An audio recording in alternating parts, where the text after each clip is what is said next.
King Drew.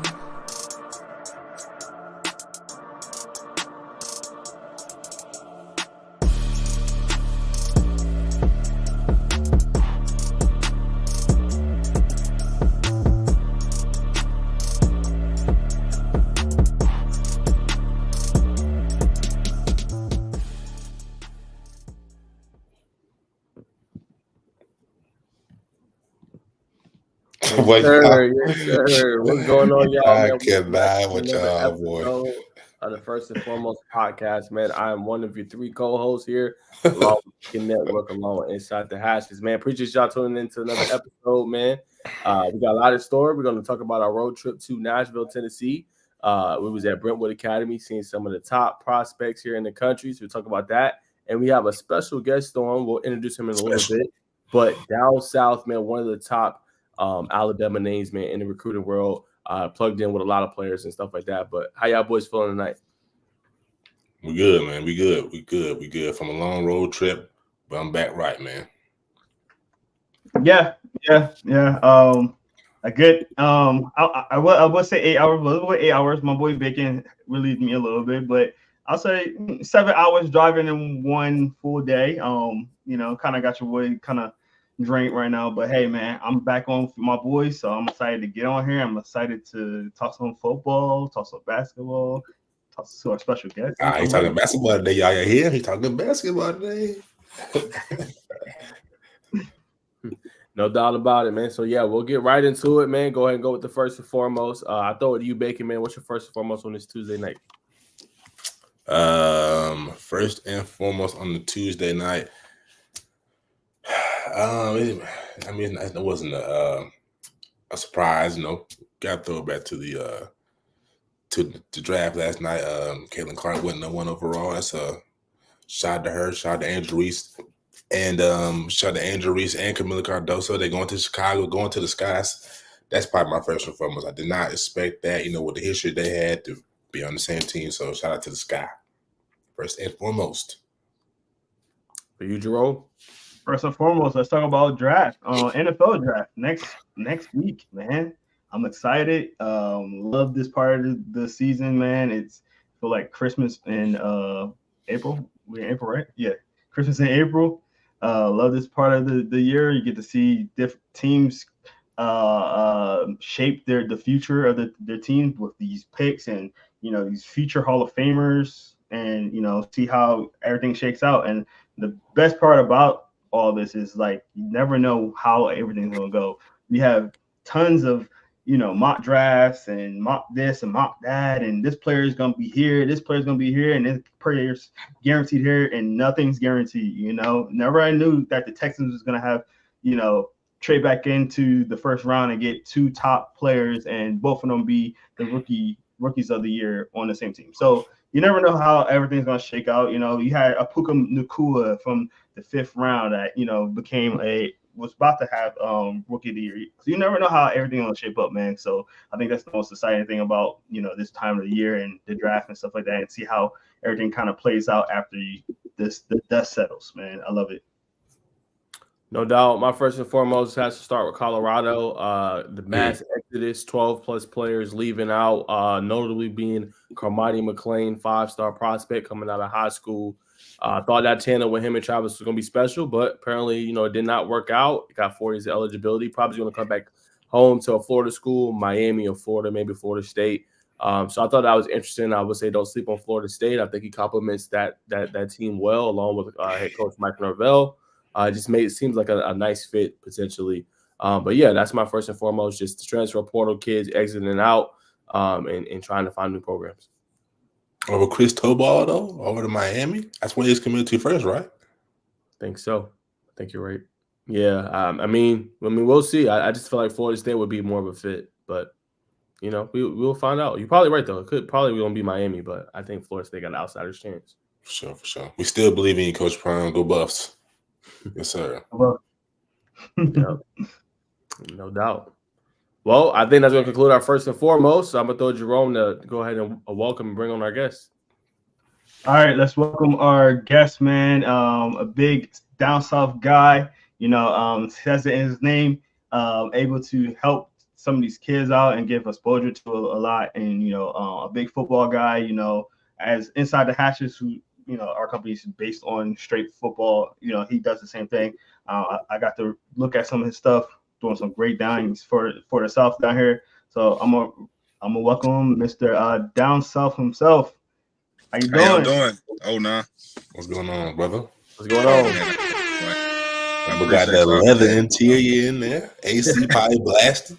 Yes, I appreciate y'all for having me on, man. Yes, sir. Yes, sir, man. Yeah, we appreciate you coming on, man. I know you be busy, man, but definitely wanted to bring you on. Man, just talk a little bit about, man, your company, organization, man. What you do out for these kids at Bama, man, and just what's kind of your mission, man, and what you're trying to accomplish. Yeah, man. First off, appreciate you guys for having us on, man. I'm one of 3 owners of On Point Media Group. I also own 09 Sports. We cover Alabama high school athletics. We try to cover the South. We're getting around to expanding into the Southeastern Conference and trying to cover Georgia, Mississippi, and surrounding areas also. But right now, we just try to give as much exposure to the kids as possible. Kind of just leading them along the way.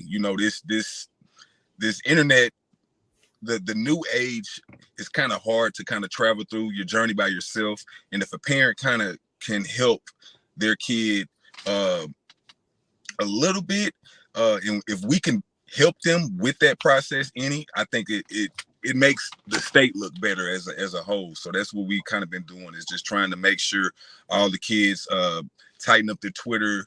Yes sir, no sir.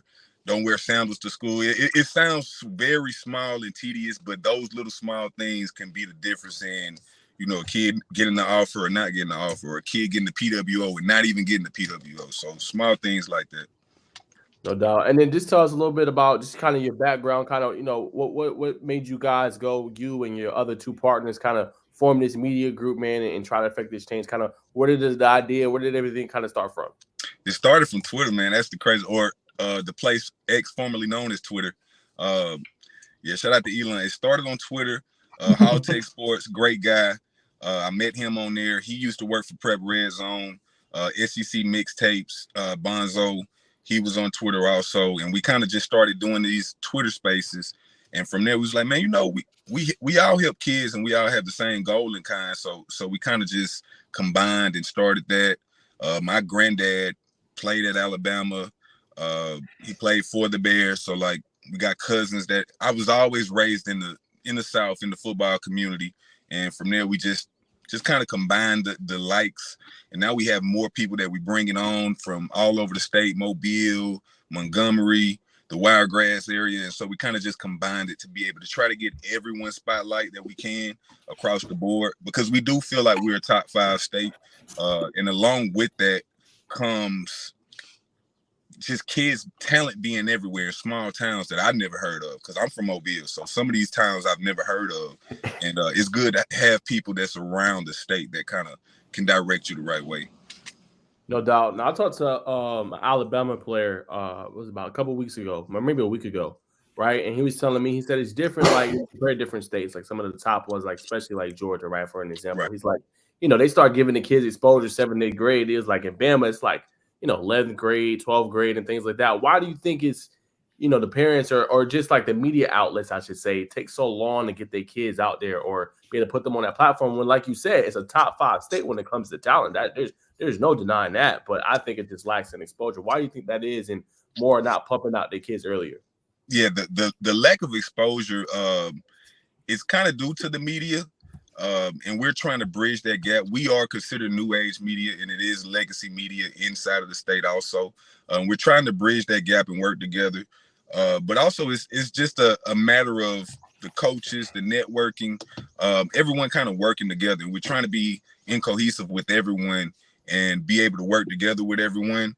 It's been a problem, and we're getting better at it. We still, y'all know how it is sometimes. We can be very hateful at times, but we're trying to all come together. And that's one thing I love about Georgia. We use Georgia as an example sometimes, just because Georgia has Georgia back. When you go, I went to the Under Armour event. All Georgia coaches, high school coaches, and all these other people, they have each other's back. And if we can put on that forefront here in Alabama. I think it'd be better where it's not, oh, Birmingham here, Mobile here, Montgomery is here. It's no, we're still Alabama. We need to form like Voltron, get these babies exposure, get them to the next level.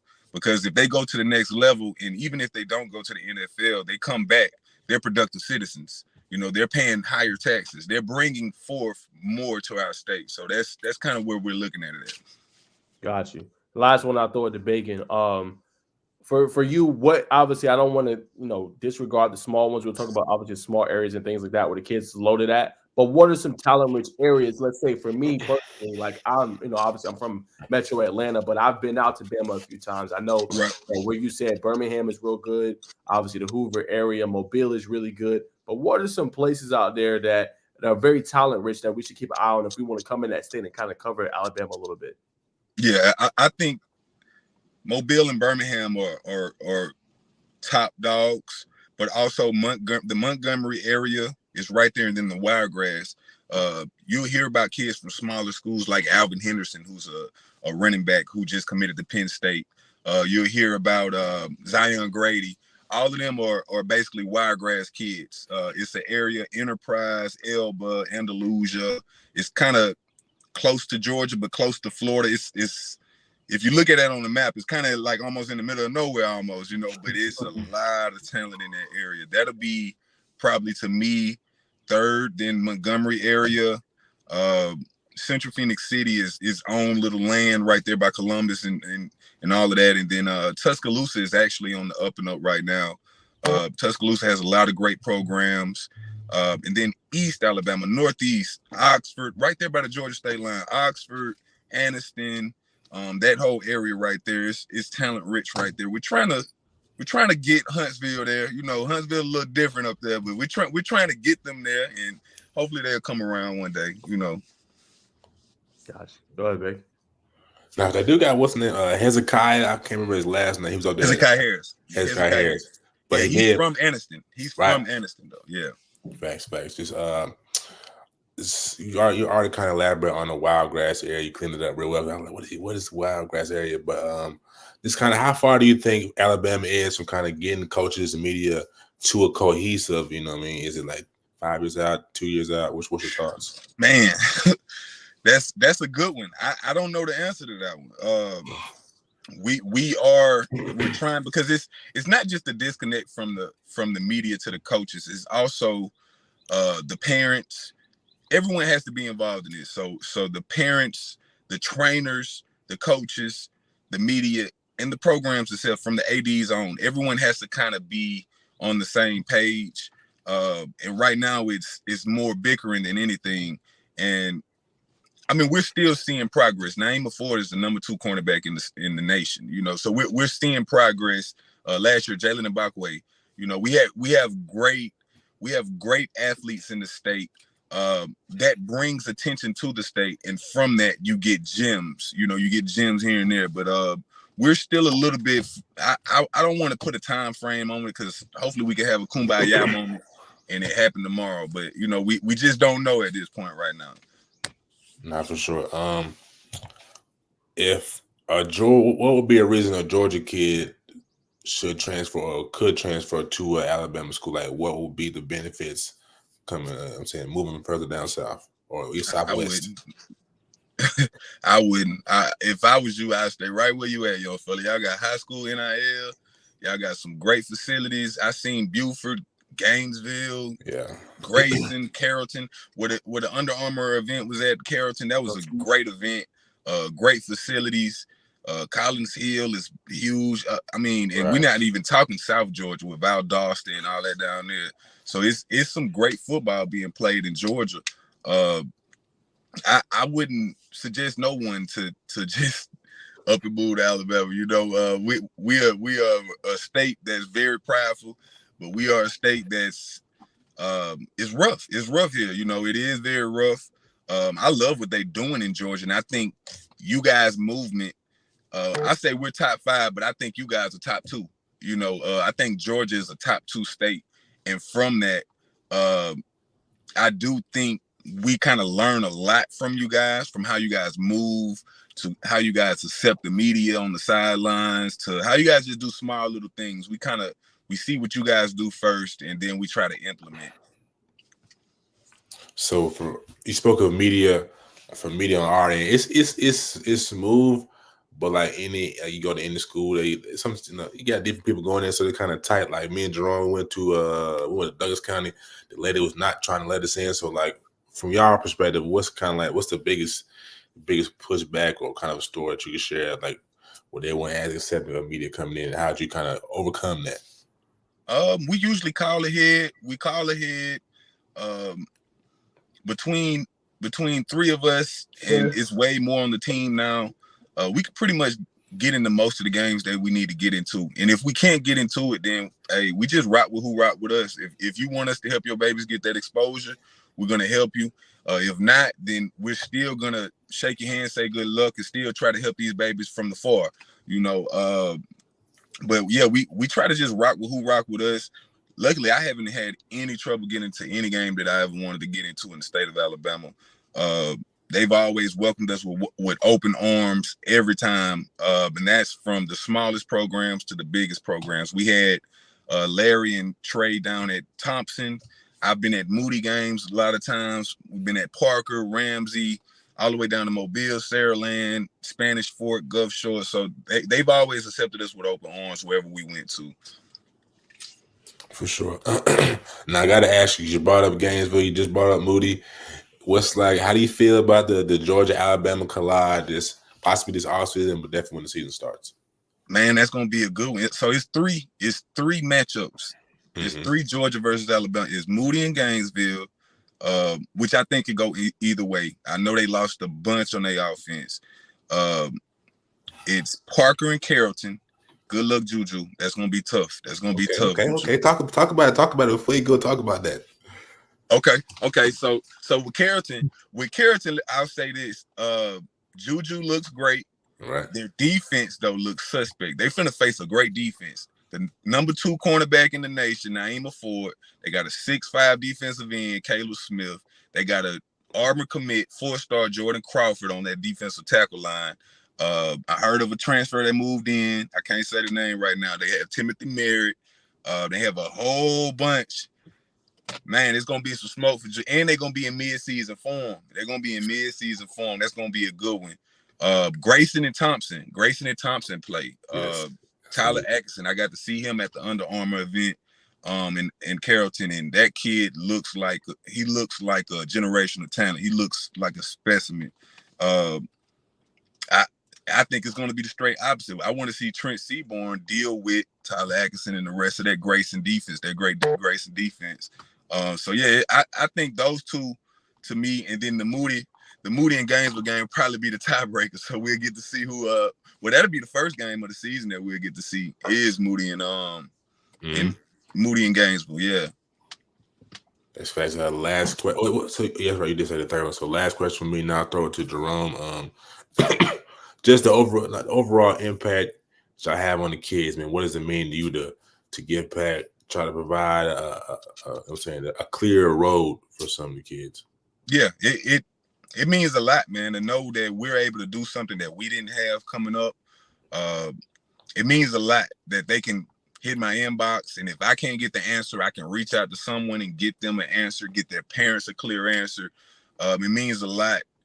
College coaches giving us calls, trying to let us know what they need, what they want, what they're looking for, the size measurables, and we're able to relay that to the coaches and let them know that they have an extra hand that's looking out for them. It just means a lot, man. I'm trying to let them know that we have each other's back. You know, Alabama got to have Alabama back the same way Georgia has Georgia back, Florida has Florida back, Texas has Texas back, and Cali has Cali back. That's just been the overall feeling where everywhere we go is, man, we appreciate you guys, and we try to be accepting of everything, and just help these babies move on to the next level, man, and be positive, productive members in our state. So last thing, what's the biggest difference from your area? You know what I'm saying? Obviously, probably having to either get coach chop up him, you chop up him, send out the college coaches. Now these kids, they got huddled. That's all right. Well, I mean, people still have to chop it up, but you just put your link on your social and it goes crazy. So what would you say is the biggest difference? And what would you do now? The biggest difference back then was obviously the internet part. But then the access to the trainers, we didn't have, like, someone might have got hold of a YouTube video or a VHS video back when we was younger, and the whole hood might have been doing a couple cone drills or something, but they have access to real deal trainers that went and played at the next level, whether it's college or the NFL, and they're coming back and they're feeding into these babies now. So now you're seeing them 15, 16, or sometimes younger, looking way more developed and looking like a D1 athlete, so I think that's the difference between our age group and this age group, is the training that they're able to get. Go ahead, Jerome.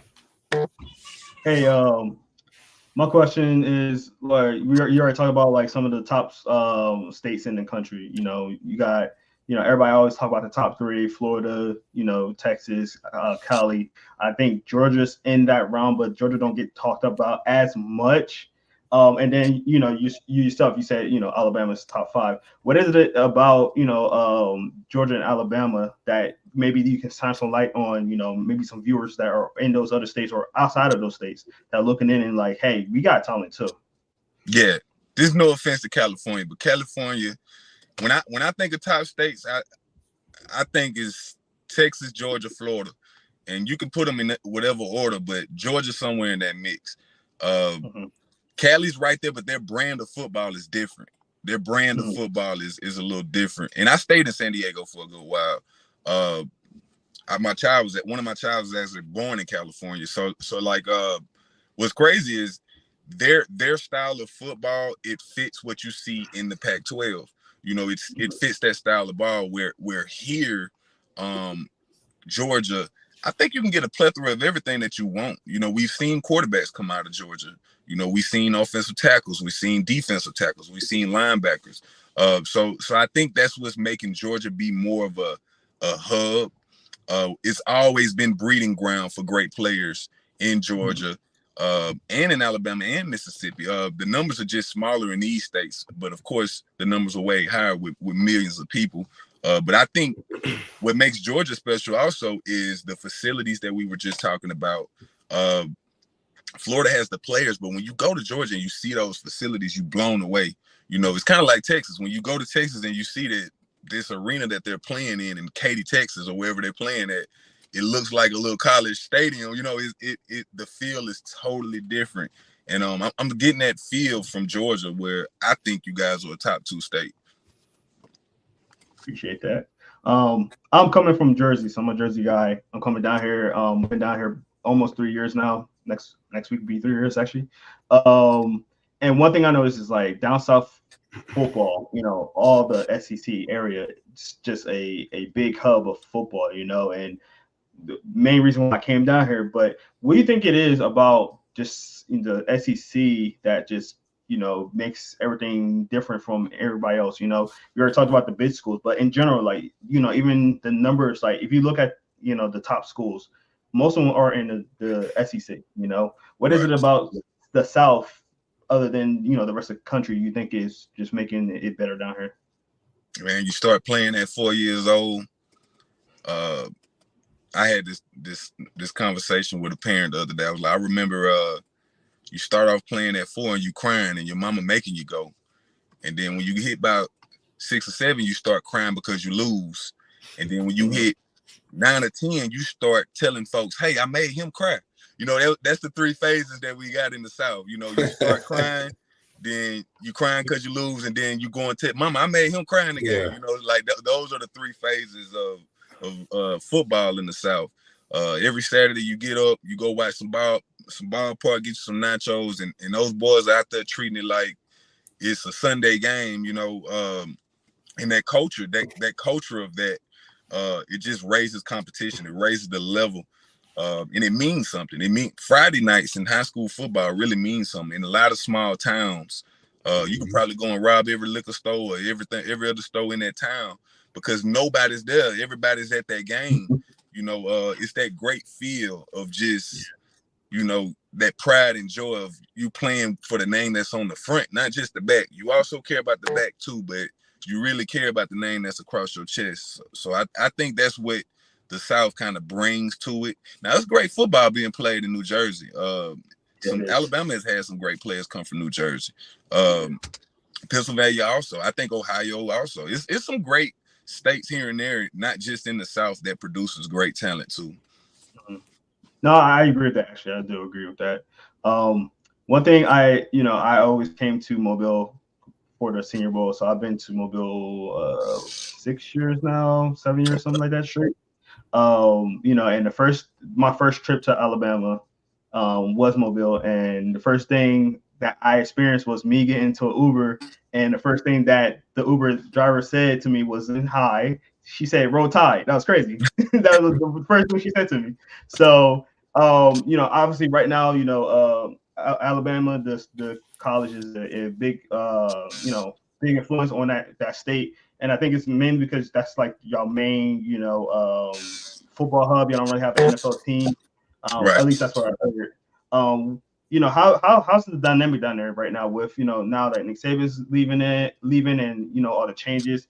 Which from Alabama guy, what's some of your takes on how that dynamic is kind of going down there with all the changes? It was inevitable. It was definitely gonna happen. Nick did great things. The culture that he said he changed young men into grown men, responsible grown men. So what he did for the program was great. The board, I actually got to meet the board and ask him some questions for Junior Day. Great guy. I know Kane Womack from South Alabama in Mobile. Great guy also. The state, I feel, is still intact. I still feel like it's intact at Alabama, and he's just trying to figure out a way to make it his own. But the legacy that Nick Saban left behind was a great one. I think it's a different era of those kids that would take that, you would get that kid on the discount because of Nick Saban. That's not going to happen anymore. So I do feel like the NIL part will play a bigger factor. But yeah, I still think Alabama should be in good hands. Now, Auburn is in great hands also. That's the little brother in the state. But they should definitely be in great hands with Hugh Freeze. They have great alumni support.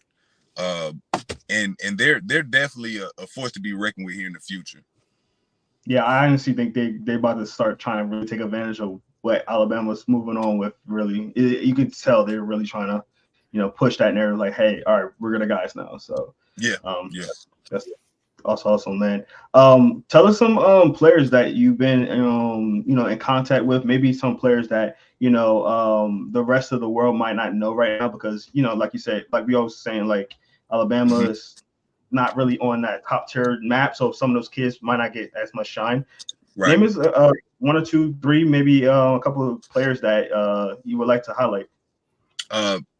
My first one would be a 2026 quarterback dual threat. He's committed to Carolina right now. His name is Landon Duckworth. We love Duck. Yeah. Yep. Landon Duckworth is he's so underrated. A lot of people don't understand what this kid does. He went to like the second and third round. Soon as they got put out, started basketball, went on to win state championship.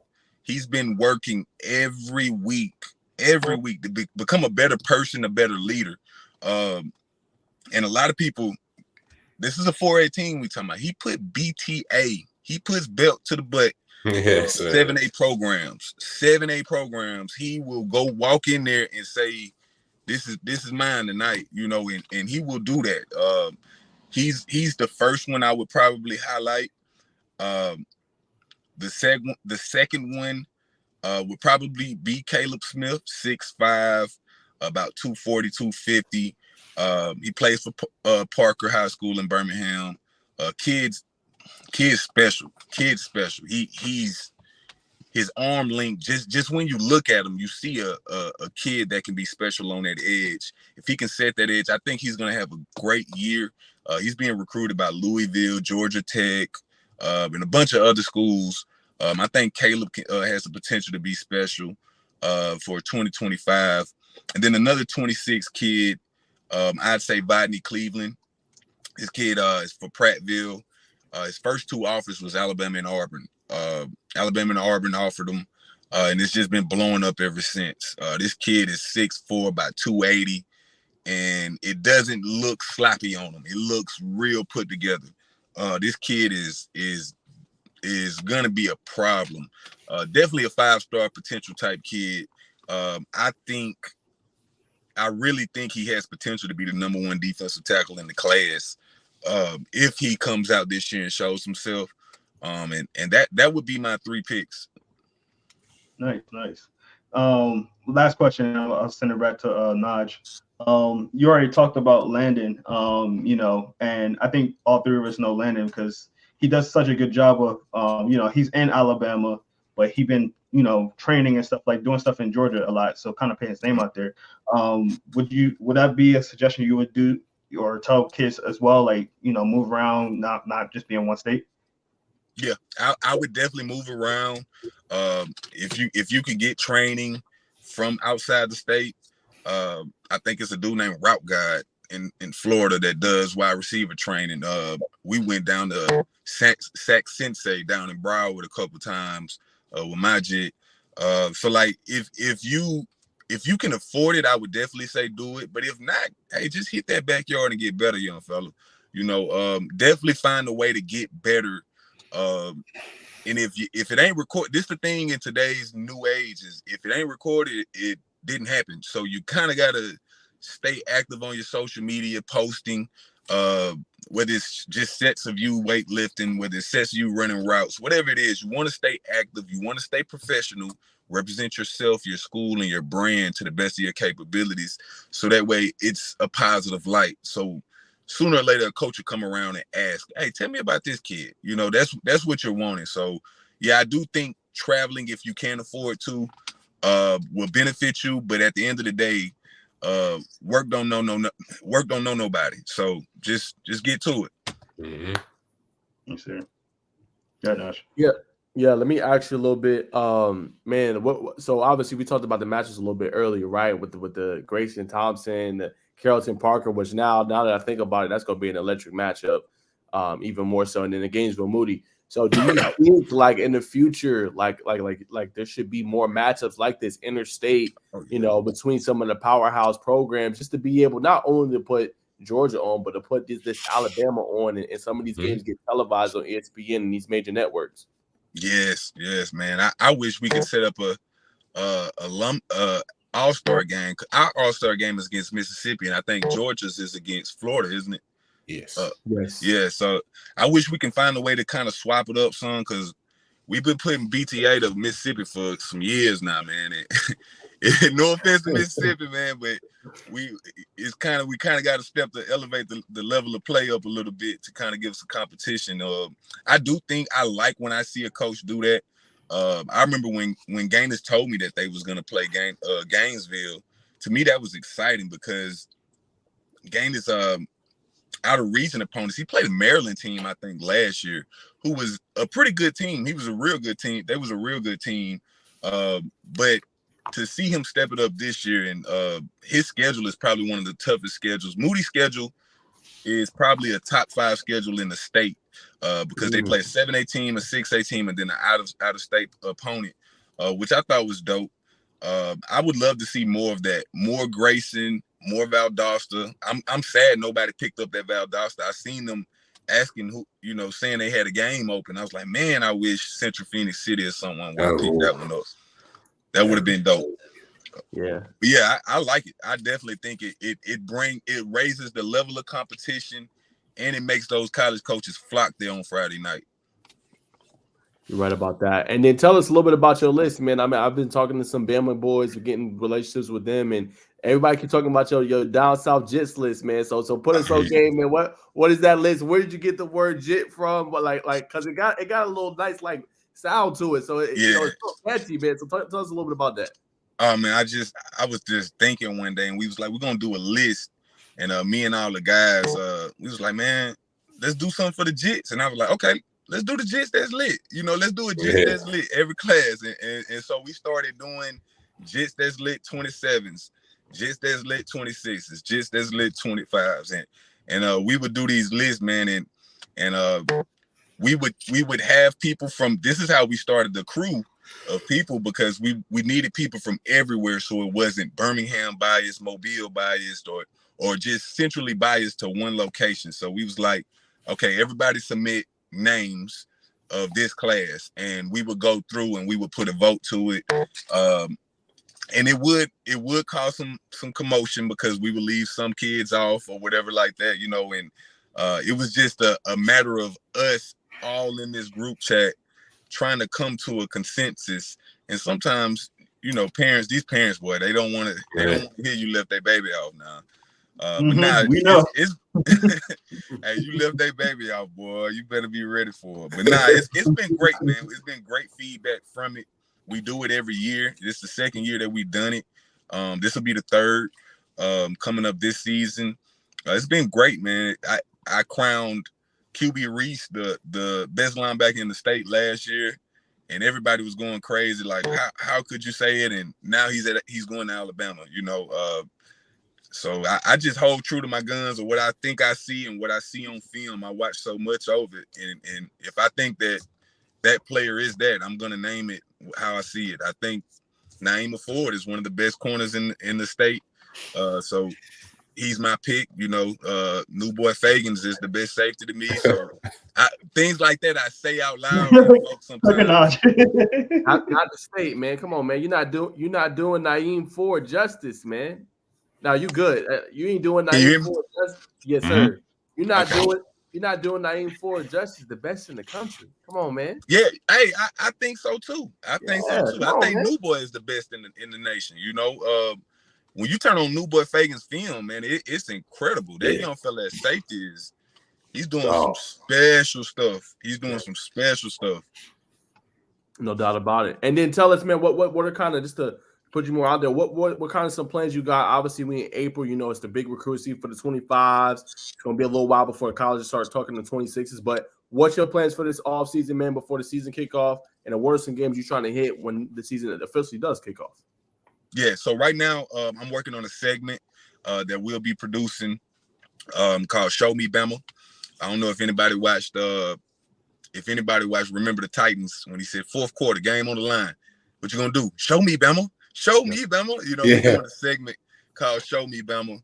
And it's basically we're going to go around, going to different schools. We're going to highlight one person on the offense, one person on the defense, and ask them questions. And then it's going to be Show Me Bama time to sit down in that film room and get them to talk us through what they're seeing on film for certain plays.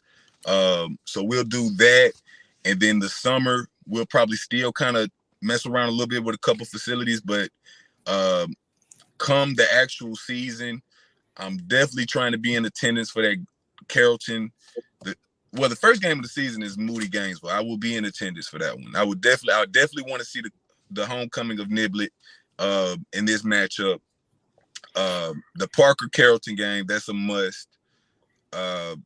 And then I have to make my way down to Central Phoenix City versus Auburn. That, to me, that's the three big games that I must attend this year. No doubt. Last one, I'll throw it back to Bacon. Who you think now you can throw out a couple names, but who do you think is the most college ready guy in the 24 class coming in? Obviously, you know, I'm gonna go out the right here. I don't want you to use Cam Coleman. I feel like we already know that. You know what I'm saying? So I kind of want you to kind of dig a little deep and give us a guy that you think might be able to contribute that nobody's talking about, that could put some people on notice. Out the 24 class, I'd probably say Tevis Metcalf could probably contribute. To me, he was the best corner in the state last year. Mario Craver, his teammate, a wide receiver. He went to Mississippi State. That kid has wheels on him like crazy. We all know Ryan Williams. We all know Perry Thompson. Perry Thompson, by the way, is a specimen of an athlete. Everybody's turning heads with Cam Coleman. Perry's not there yet, but he would definitely turn some heads once he get on campus also. Let's see, who else? Jeremiah Beeman. He's at Alabama right now. I do think Jeremiah Beeman would do great things. He's another product from Parker. Man, it's so many, man. It's so many, I think. I think I'll stay with them. The 23 class, was a little deeper than this 24 class. I think the 23 class was the deepest class because we had so many freshmen last year contribute across all sports. Peter Woods, Kelby Collins, Dozier, Amari Thomas. It was so many kids from Alabama in that 23 freshman class that contributed across the board. It's gonna be hard for the 24 class to compete with it. But yeah, I do see those making a couple little notches in the belt this year. Gotcha. Go ahead, Big. Coach, you talked about there's no NIL in Alabama. Why not breaking the kids off? Hey man, that's the powers that be. Y'all know how it go, man. It's the powers that be. That's out of my pay range. I do know it's inevitable. It's inevitable. So it'll eventually come. And when it does, man, it's gonna be a hailstorm because we do have big players like a Hoover that can make something shake. You know, Hoover is a city that has a lot of businesses inside of that city that can make something shake. And I think that the scary part in Alabama is they're scared it could be the death of small ball. They're scared the 1A, 2A, 3As, 4As could be affected the most by it. Yeah. And I feel them because here, I mean, in Alabama, we have kids go D1 from 1A. You know, we had two boys in the 23 class that went to Georgia Tech, you know, from one school in 1A, both from Bryson Dixon and Pew. They both went to Georgia Tech from Leroy, Alabama. It's very small 1A. And I mean, Alvin Henderson, he's one of the best running backs in the nation. He's at a 1A school.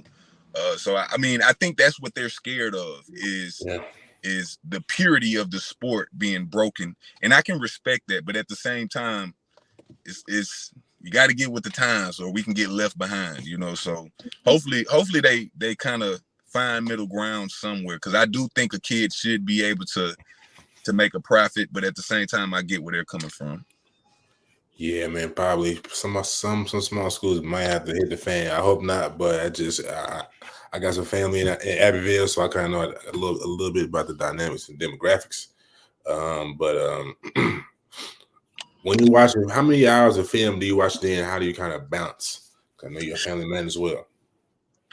Oh man, I watch a lot of film a day. I get a message from a kid probably at least 2 or 3 kids message me a day. And then plus you have other people that their parents that'll contact you and tell you to watch their film. Then we have our own group chat with kids like, hey, you need to watch this kid right here. So definitely at least an hour or so a day. And I just balance it, man. With my family is real big on football. So we love football. We're big on it. And we don't mind. We just never minded trying to help the next, you know. My granddad actually started a semi-pro league down in a semi-pro team down in Mobile at one time called the Generals, and then he sold it. And so he evaluated talent when he was older. So like it's just always been a thing where I've been around football for a long time. So watching it just seems like it's natural, you know. And then I can pick up that kid has it. That kid needs work here. You know, you can kind of pick it up. The more you watch film and seen kids, you can kind of pick it up very quick and be able to help this kid get to where it needs to be. Most definitely, Coach. I don't know if he asked you before, but why the name Down South? I don't know, man. It was just something that was available, and it was like Down South. And I because my real name's Steve, so I was gonna put Down South Steve, but they're like, nah, Down South, that's dope, and it just stuck. And yeah, I just been rocking with it ever since, man. Now my sports company when I go film and I edit and do stuff like that, it's called ONA. And ONA is like a saying that we use to greet each other in Mobile. Like you see that, they'll go, hey there, you be like, oh nah, how you doing? You know, and that's just been the thing of mine where it's 09 Sports, and it just stuck too. And yeah, that I don't know. It's just a country thing. I guess I'm just country. Ain't nothing wrong with that, man. Ain't nothing wrong with that. So whenever we come down to Birmingham, we're gonna need some spots. I know there's a chicken spot, Kool-Aid McKinstry. I don't know if you seen his documentary. He talked about it, but I cannot remember the name of the spot. But from whenever we come down to Alabama or Birmingham specifically, or a couple spots you got, where should we stop by? Man, Wings and Things, exotic wings. Definitely those two. If you're anywhere in Hoover, they got a takeout hibachi, a Porto hibachi in Hoover. Great spot. Man, there's so many different places. I don't want to miss nobody. I don't want to miss. Hey, y'all excuse me if I'm Cajun boys, but they're po' boys down here towards Alabaster. They're great. It's a lot of different places. If you go to Mobile, the Mud Bugs by the Loop, great seafood. Man, you put me on the spot there, but it's a lot of places. It's a lot of good eating. All right, for sure. Last thing for me, Coach. Will you be at the Hoover 7-on-7 this year? Yeah, I should definitely make the 7-on-7 this year. I made it last year. Walker White. It was a lot of boys. That kid from where was he from? Savannah. He committed to Florida State. Luke Cromer. Yes. Yeah, he was there. That kid from Benedictine. That's the name of the school, Benedictine. That kid's gonna be special. Most definitely, Coach. Well, like I said, we're gonna definitely see you in Moody, and we'll definitely catch you before then at Hoover. So I'm saying we'll definitely be tapped in, locked in. So we appreciate you tapping in with us on this Tuesday evening. Man, I should appreciate you guys, man. Y'all have a good night. Yes, we got to let Naj close it out. Go ahead, Naj. I feel like you got something to say. Oh, okay, go ahead. You good, Jerome? Do you want to ask anything else, or you straight? I had one question that I wanted to ask, but it's all good. No, go ahead real quick. Yeah. I'm just gonna ask, Coach, what's pretty much your everyday kind of rundown of how you do your thing. I know the end season is a little bit different than the off season, but how's your like everyday kind of when you get preparing for a game or preparing to look up a kid, how's that kind of go for you? It's usually a inbox. I wake up to notifications going crazy on Twitter.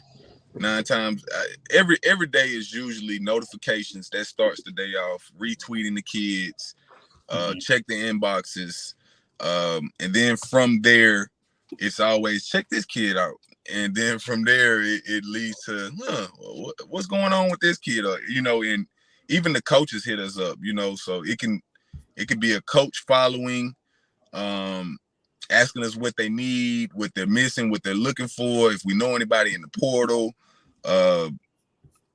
And this is all the way from JUCO, NAIA, all the way up to actual P4. So yeah, it's usually a day of calling someone, asking, hey, he's looking for this. Do you know someone? Would you vouch for this kid? Would you vouch for his characters? This and this and this, and these are the conversations that we have all day, really. It's usually parents call also asking questions. So it's a mixture of both. Okay. Nice. Go ahead, Naj. All right, so before we wrap, man, tell the good people, man, where they can find you on social media platform, and they can tap into the great content that your guys is doing. Oh man, definitely Down South Football 1 on Twitter. 09 Sports on TikTok and Instagram. We've been trying to build On Point Media Group on Twitter, and then of course Halltech Sports. We also have Larry the Scout Guy, SEC Mixtape, Helmet to Helmet down in Mobile, Southern Charm in Montgomery. So yeah, we're building the team up, Coach Larry. So we're definitely building the team up. And definitely feel free to give us a follow, holler at us.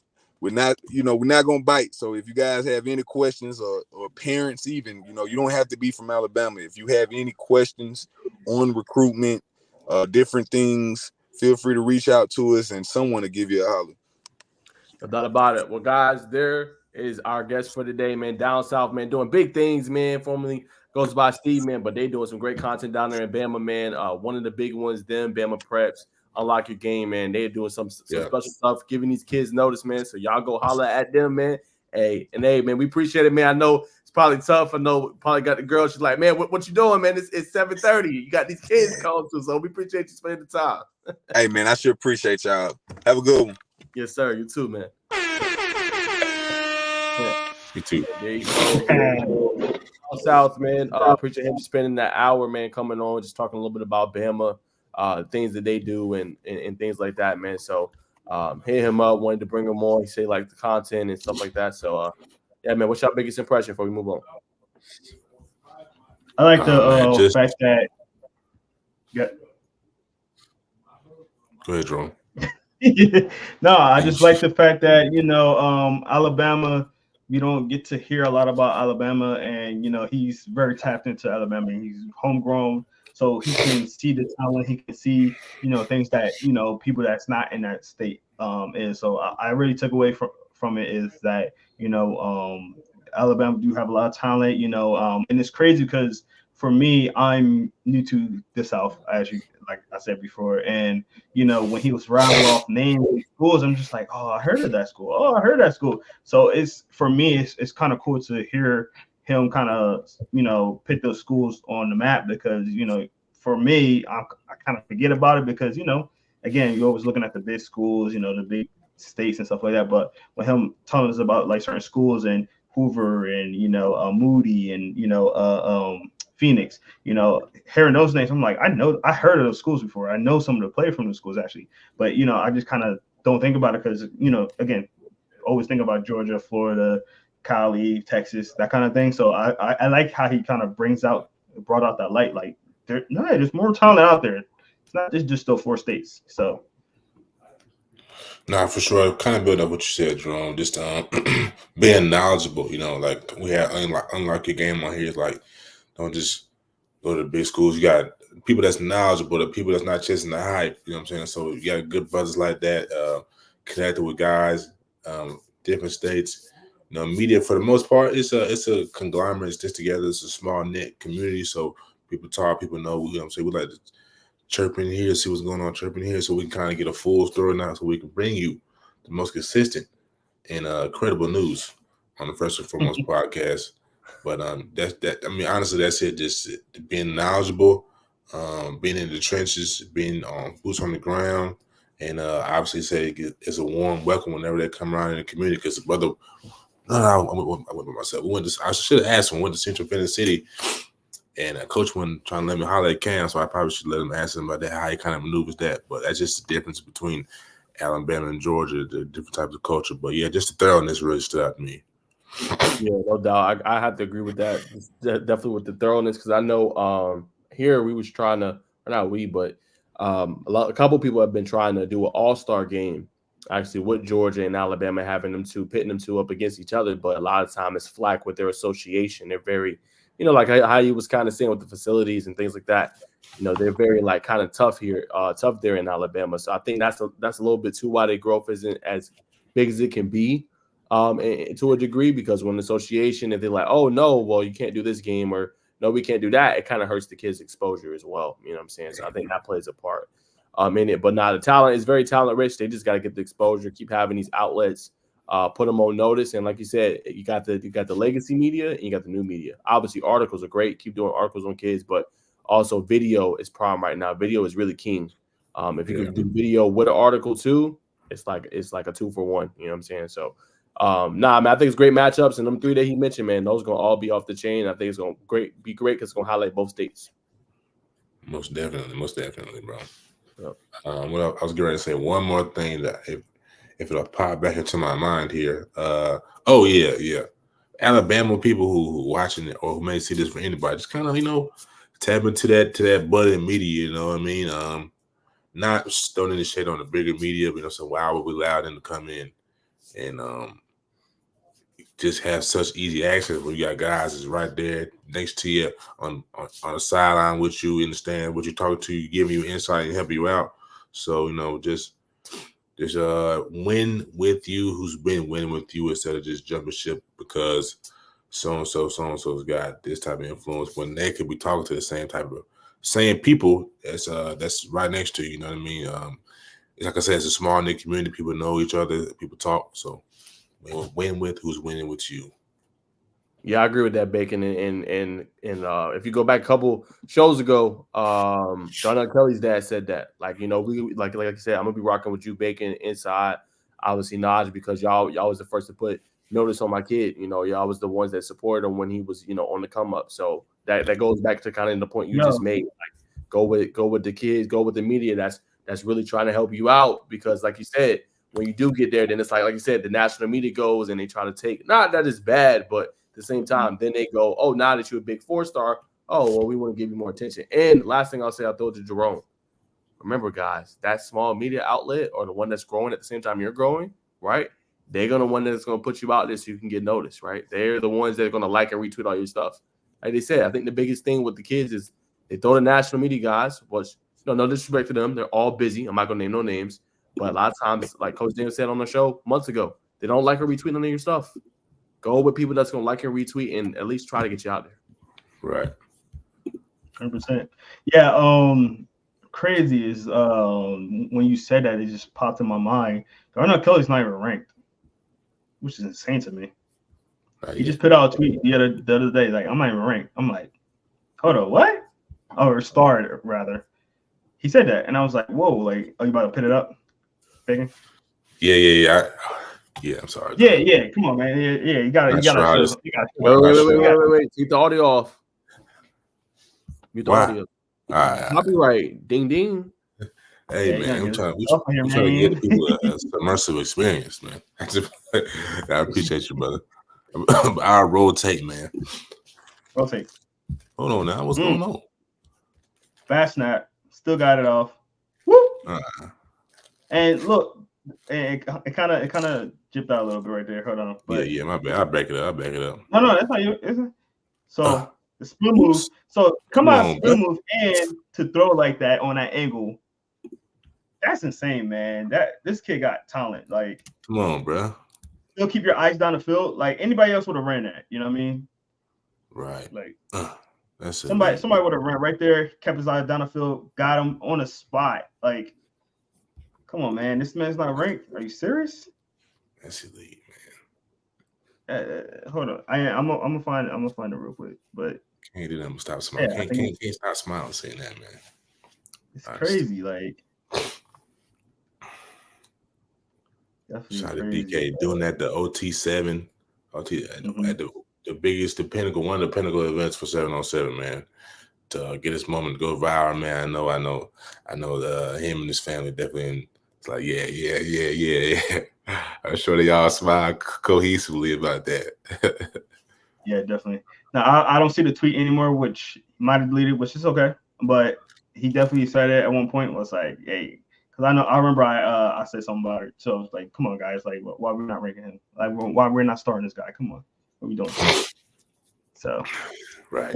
And again, that's come to show you, like, they're doing it right, though. They're going to get his name going to get out there. And, and he not only just getting your name out there, getting in front of media, but he's actually put it on the field, too. So, him not having that star is going to go real quick. Trust me. By way of Huncho Elite.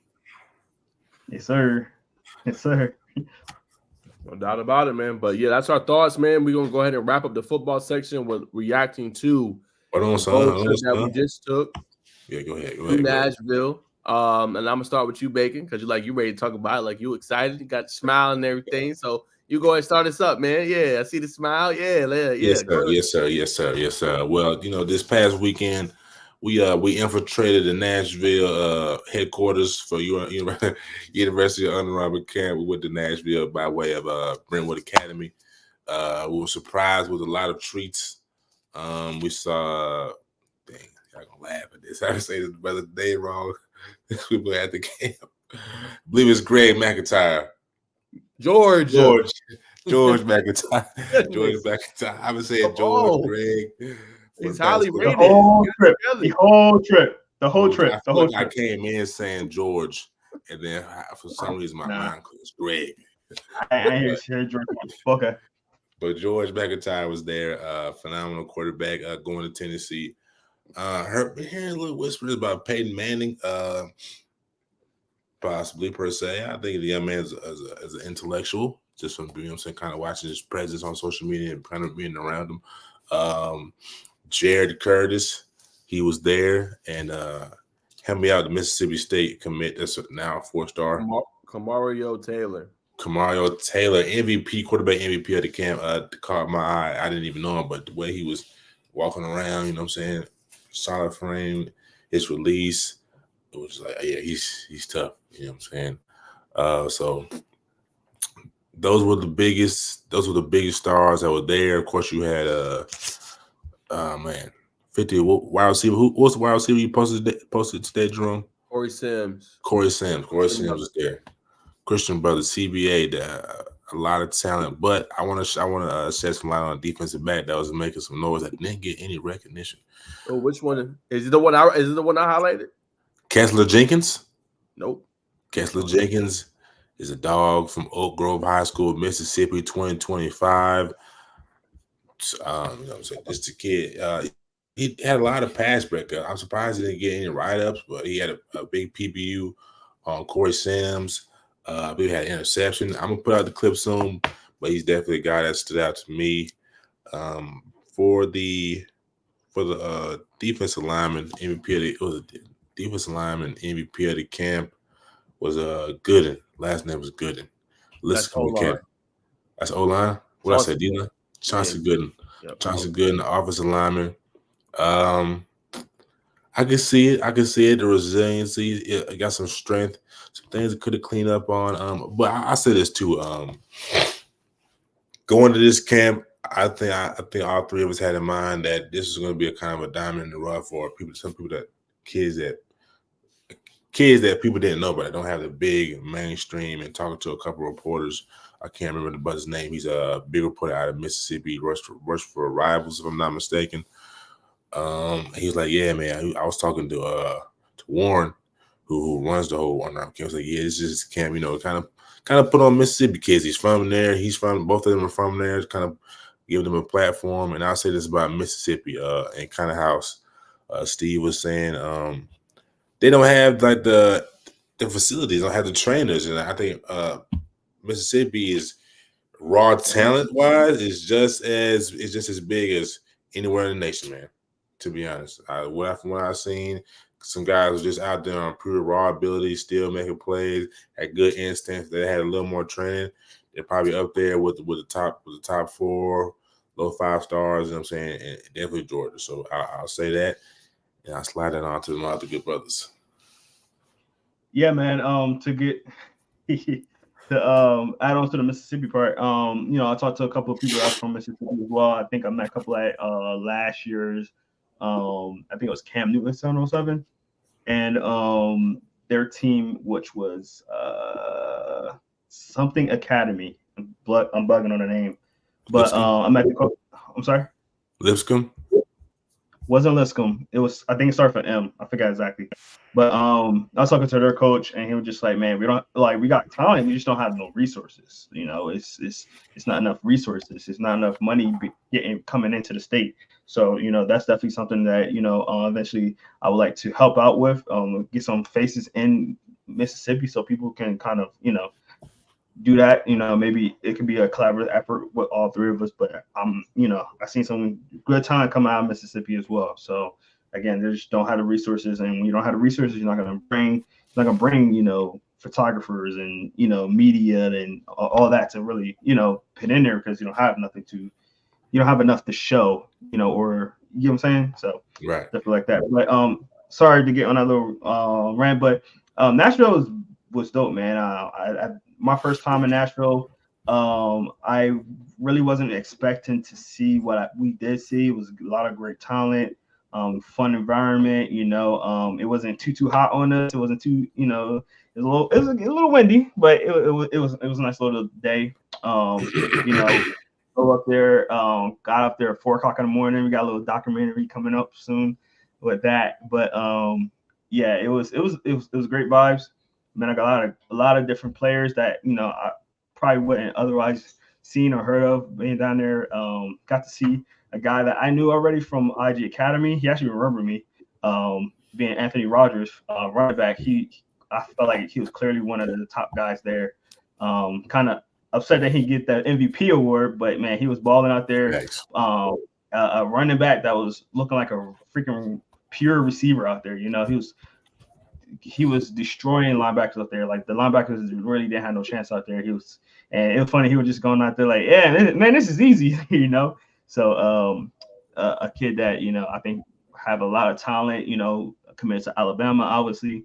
But I told these boys before the camp even started, like, man, watch this kid. He's fast. He's instinctive. He got good vision, and you guys definitely got to see that in person. So and there's a lot of great talent out there. I'm still trying to put together all the names, but great time. We got to eat a little bit out there, so that was pretty cool. Got to experience some Nashville feels. My guy Hunter the Note. I think that's how you say his last name. Huh? I said shout out to Hunter. I don't know. Shout out to Hunter. Yeah.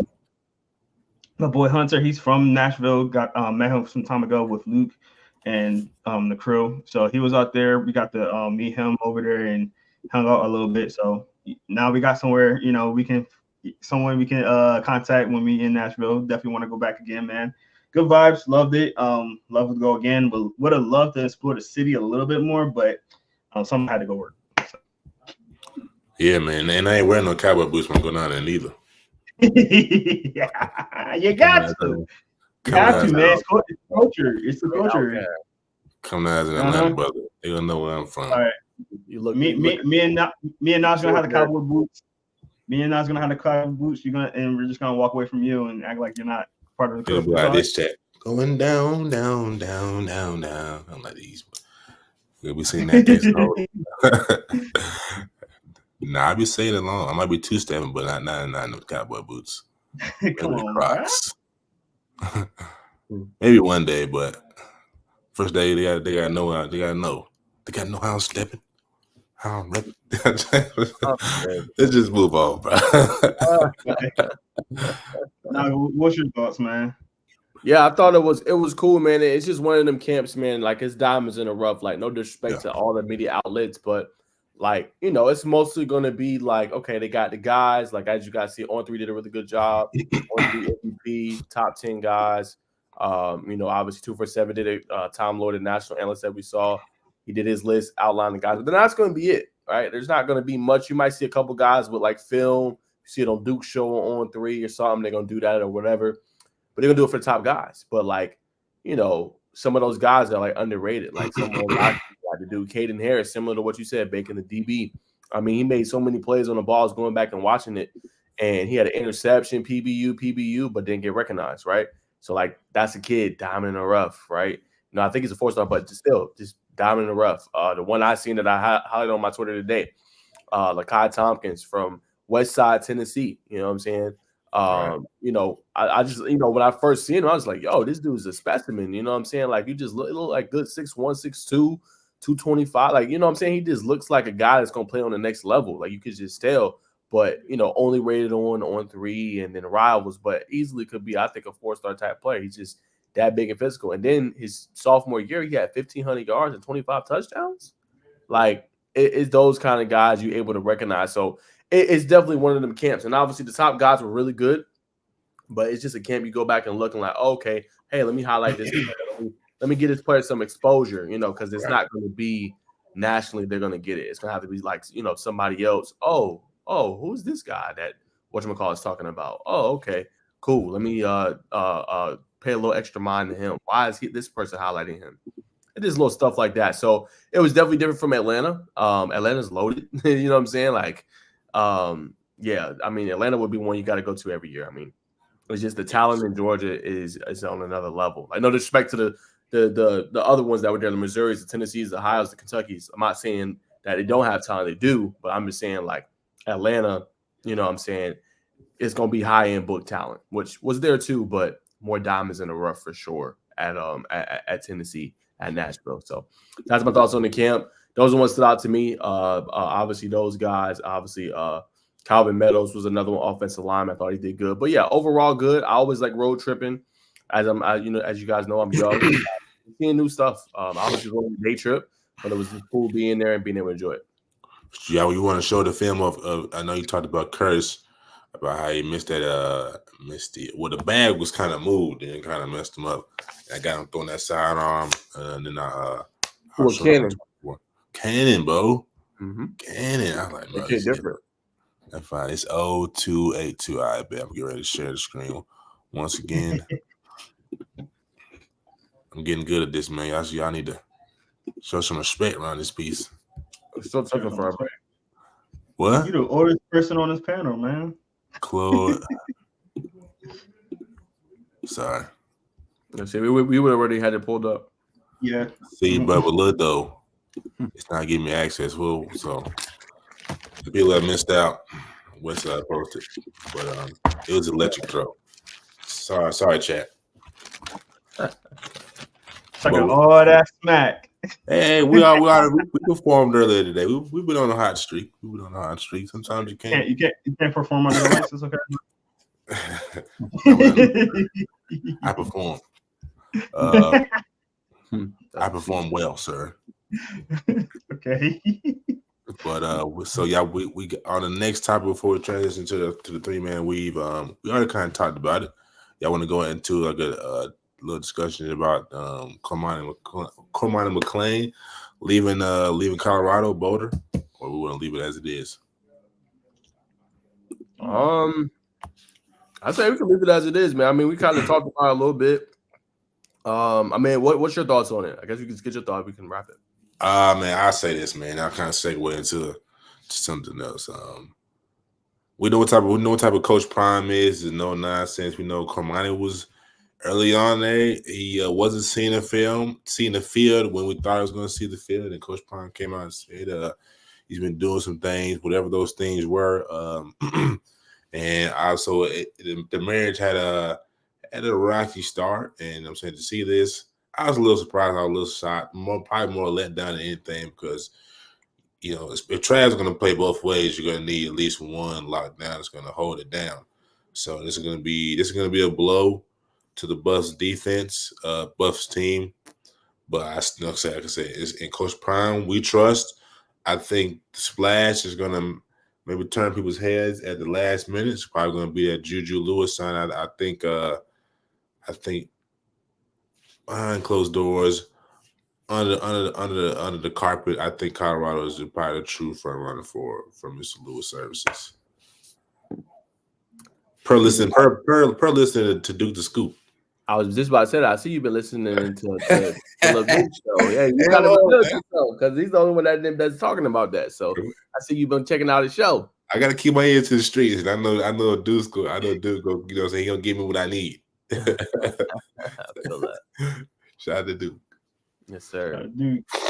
Yes, sir. But yeah, we'll leave that there, man. Hopefully, wish him well on this journey, man, and we'll see where he ends up. We talked about some of those destinations, but you know, obviously, I think a little bit is, you know, obviously it's maturity. Not saying he's not mature, but you know, when you're coming in, you know, everybody says, "Oh, well, Travis is a generational talent." Remember, y'all, Travis is also one of the hardest working, man. So, yeah, you know, even I just say this real quick, and we're gonna go to basketball. Travis, literally after the game, where you know he had some good stuff offensively, but he basically got torched a little bit, you know, against that Stanford game. He went back the next week. They had spring break. He stayed there the whole time watching film, right, getting better. Like, it's those kind of things, those habits, you know.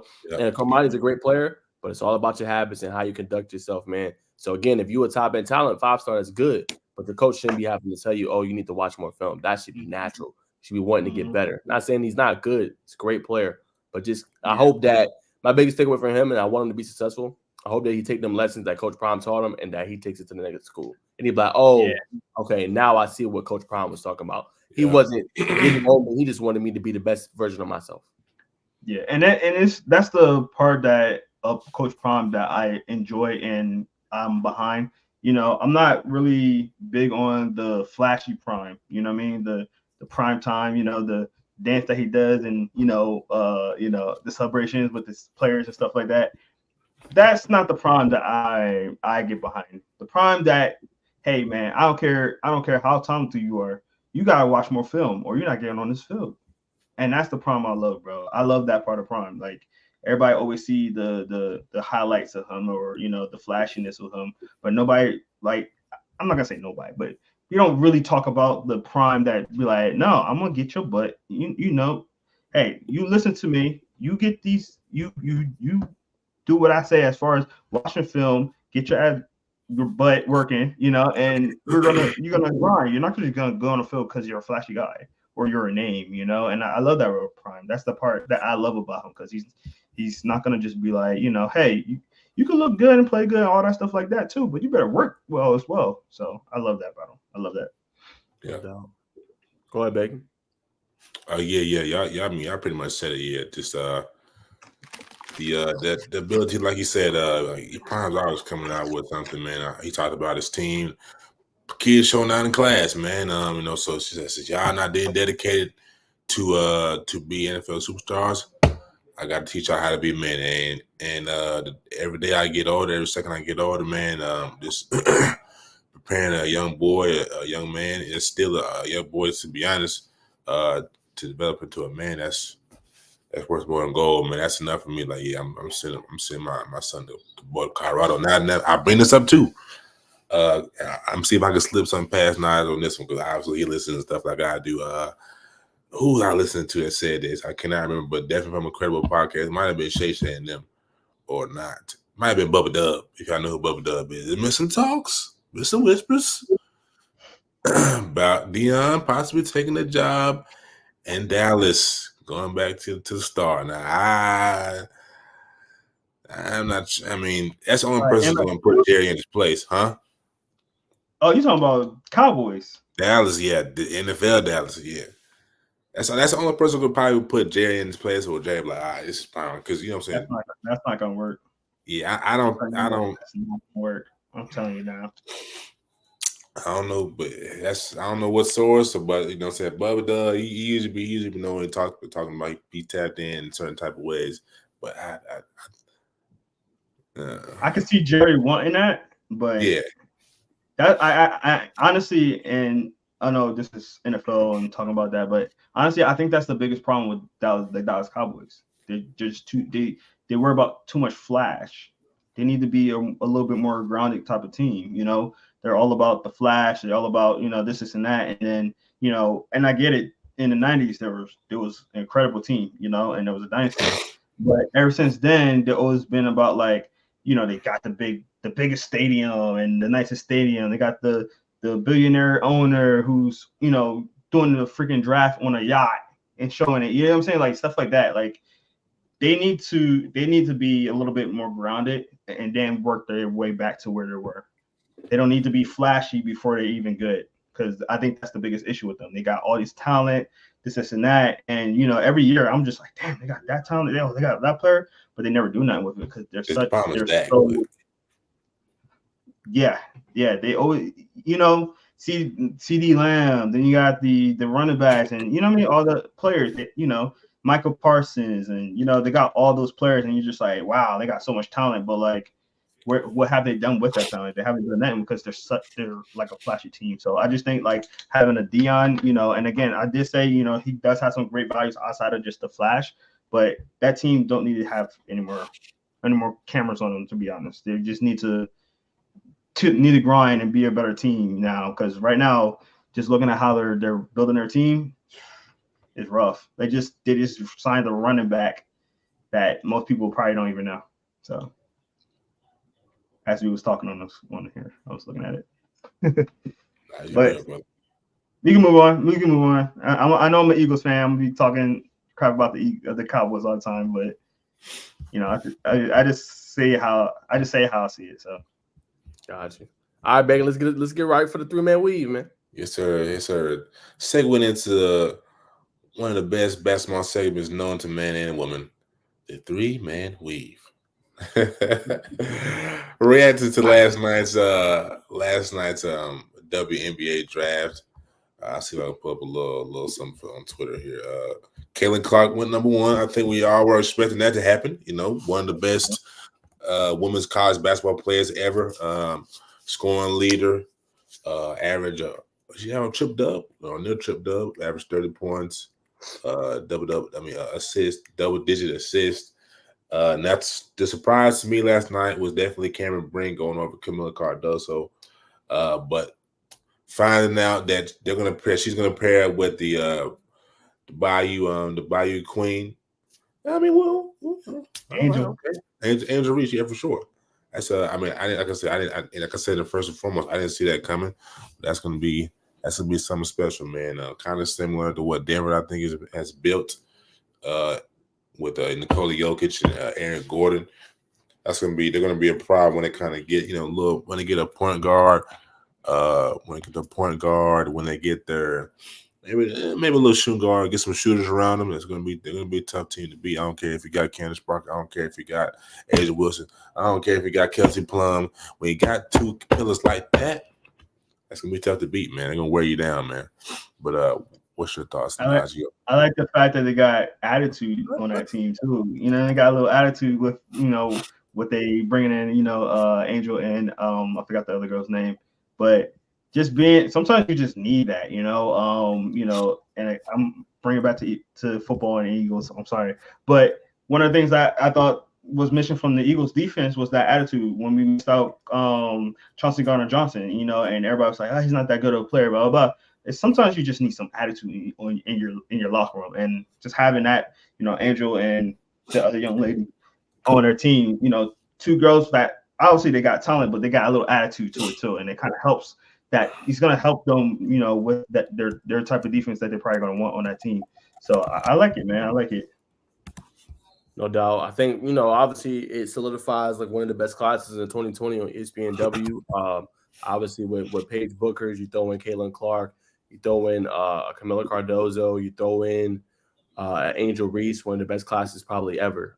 What they did for the sport, how they elevated the game. It wasn't obviously just Caitlin. She had a big part in that, but all of them, and hopefully the media coverage continues to be the same. But yeah, pairing Caitlin with pairing Caitlin with Leah Boston. Leah right? Boston, yes, sir. I think that's going to be kind of intriguing because Leah Boston is a great presence, but I think she's one of the best shooters ever in Caitlin. You know what I'm saying? So like coming off that down screen, right? The defense going to have to choose, right? Am I picking up Caitlin 35 plus feet, which probably initially you're not going to do, right? But she's going to establish that, and then she's going to start getting double teamed off that, and then she's going to be able to throw it, down below to Boston. She's going to be able to cook, you know what I'm saying? Or, like them passes that she was throwing down the court so fast, a lot of her teammates couldn't really finish. Some of them could, but a lot of misses more than makes.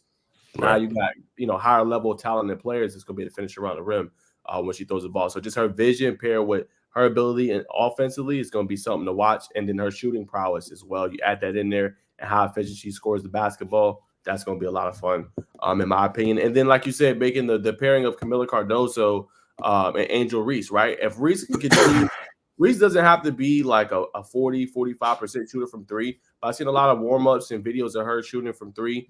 If she can, be a more willing shooter, that's going to open up the court a little bit for them too, because it makes it tough because they're both, paint presence. But if Angel can space the floor a little bit, shoot the mid-range jumper, shoot the three-point shot at an efficient clip, and put pressure on the defense, then you have Cardozo down below. Both of them are board monsters, offensively and defensively. Mm-hmm. Both are great presence defensively with blocking shots. Those two, I mean, you basically got your cornerstone players, both of them right there. So then all you got to do is get a couple good guards. You good. You know what I'm saying? And then, so I think that's an interesting pairing. And last but not least, the pairing of Rakea Jackson and obviously Cameron Spink, I think is going to be really, really special as well. It's underrated one, but Rakea can really score the basketball at a high level, 3-level score, get anywhere on the floor. And then you add Spink in there in the paint. These franchises really, really did good, and they got to pick from an awesome class, I think, in my opinion, and some of the top talent. So I think they're going to be well on their way. And my last thing, and I'll throw it back to you, Bacon, is that I'm excited. I know a lot of people were talking about their contracts and the wages they make. I just hope they're able to bring the same kind of aura, the same kind of pull that they had on the college basketball game. I hope they can bring it to WNBA, and they all can help the product and eventually get paid more money and stuff like that. Like, most definitely, like I said, if y'all remember last week or week before last, I was talking to a lady in the office, who works, I could say works in the office, not high up, but she does work for the Dream. She said that the deals from college will carry over to WNBA, so the girls will still make money. I think from what I've been hearing, I've been talking to people who kind of like enjoy women's basketball, but it's got to transition over, right? We got some of the big college stars transition over. Seasons around the corner is going to start. The media's going to blow it up, obviously. So will people continue to watch, and will they Will they pay the box office? Will they pay the ticket to come see the Angela Reese's, come see the Kelsey Plum? Will they pay? Obviously, they should pay the ticket to come see Caitlin Clark. I think that's for sure. Will she stay in Indiana? Her and Leah Boston, will they stay in that type of market? I think so. I think so. I know it's not a big market like New York. You know what I'm saying? Someone of her caliber of talent, maybe later on. But Indiana, it is a basketball state, but that remains to be seen. But the focus right now is on the Atlanta Dreams pick, Nadia. I can't remember how to say her last name, but she's from Australia.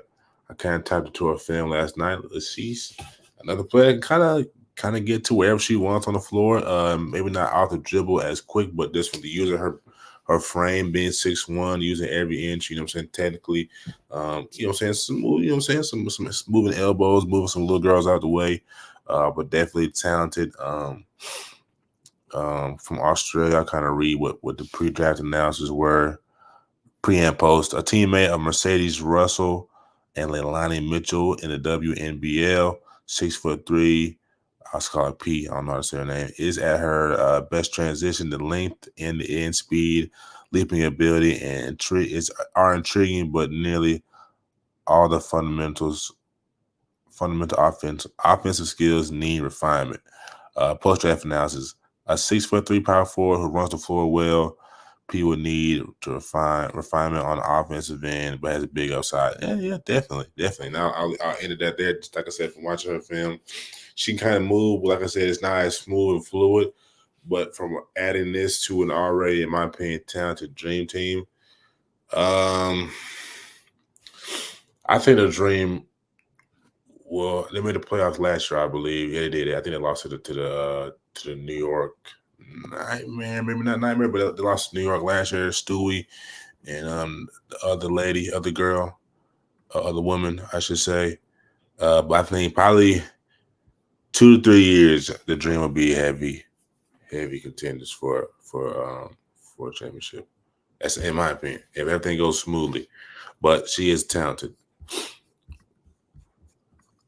100%. Yeah, one more girl. Great in-depth analysis by Bacon. Appreciate that, man. They got one more girl. I didn't look up. It's so I can't remember her name either. But they're both from Australia. I just couldn't bring it up, linking that they're both from Australia. You know what I'm saying? Obviously, the Dream is probably by far one of the best organizations because the Falcons. I let the Falcons pan out. They got me on a high horse right now. Raheem Morris coming in. He made a speech to the team. He said, "Listen, fellas, all we got to do is get to the playoffs. Once you get to the playoffs, you don't know what can happen." I said, all right, Rob. I can ride with that. So, but yeah, definitely a Dream. I commend them for drafting 2 players from Australia. The relatability, bringing them to America, you know what I'm saying, on a budding team. I think the Dream was going to be something special this year and moving forward. But Chicago Sky, when you can implement big women or big men into the game with shooters, control the glass. What was it saying? Offense wins games. No, so offense scores points. Defense wins games, and rebounding, my friends, wins championships. Thorough. I didn't know what was going on with that. So okay, I got you. It's a little basketball terminology, brother. There you go. Okay. Let's see. Moving on. All right. MVP race. The season we're officially in the postseason. Luka Doncic, Nikola Jokic, Shai Gilgeous-Alexander, Anthony Edwards, and maybe another one if you want to add it in. But just kind of got what's your thoughts on who's your MVP right now? Who's your MVP front runner? I go SGA. Getting his team to the 1 seed. What he's able to accomplish. No disrespect to Nikola Jokic or Anthony Edwards. I think Anthony Edwards is a hard number 2. I'll put Luka 3. Luka had a really strong finish towards the end of the season. I think he propped himself up more. Probably before that, it's probably a 5, but I think he put himself in the forefront of that conversation. But I think what OKC's been able to do last year, they were 8-9 seed, barely scrapping to get to get in the playoffs, and then what they were able to accomplish this year, he's unequivocally their best player. Offense runs through him. Some don't like that he draws the fouls that he draws. They think that he sells it and he embellishes the calls, but I think he's a a marquee type of player. And I think it's going to be interesting to see. A lot of people are disrespecting the Thunder as the 1 seed, think they're going to go out the first round. But I think he's going to have a little something to say about that. Obviously, the matchup will be tough because it's veterans and it's guys that's been doing it for a long time. But what he's able to do with that OKC group and how good he got them that fast, I think says a lot. So I definitely think SGA is most deserving. True.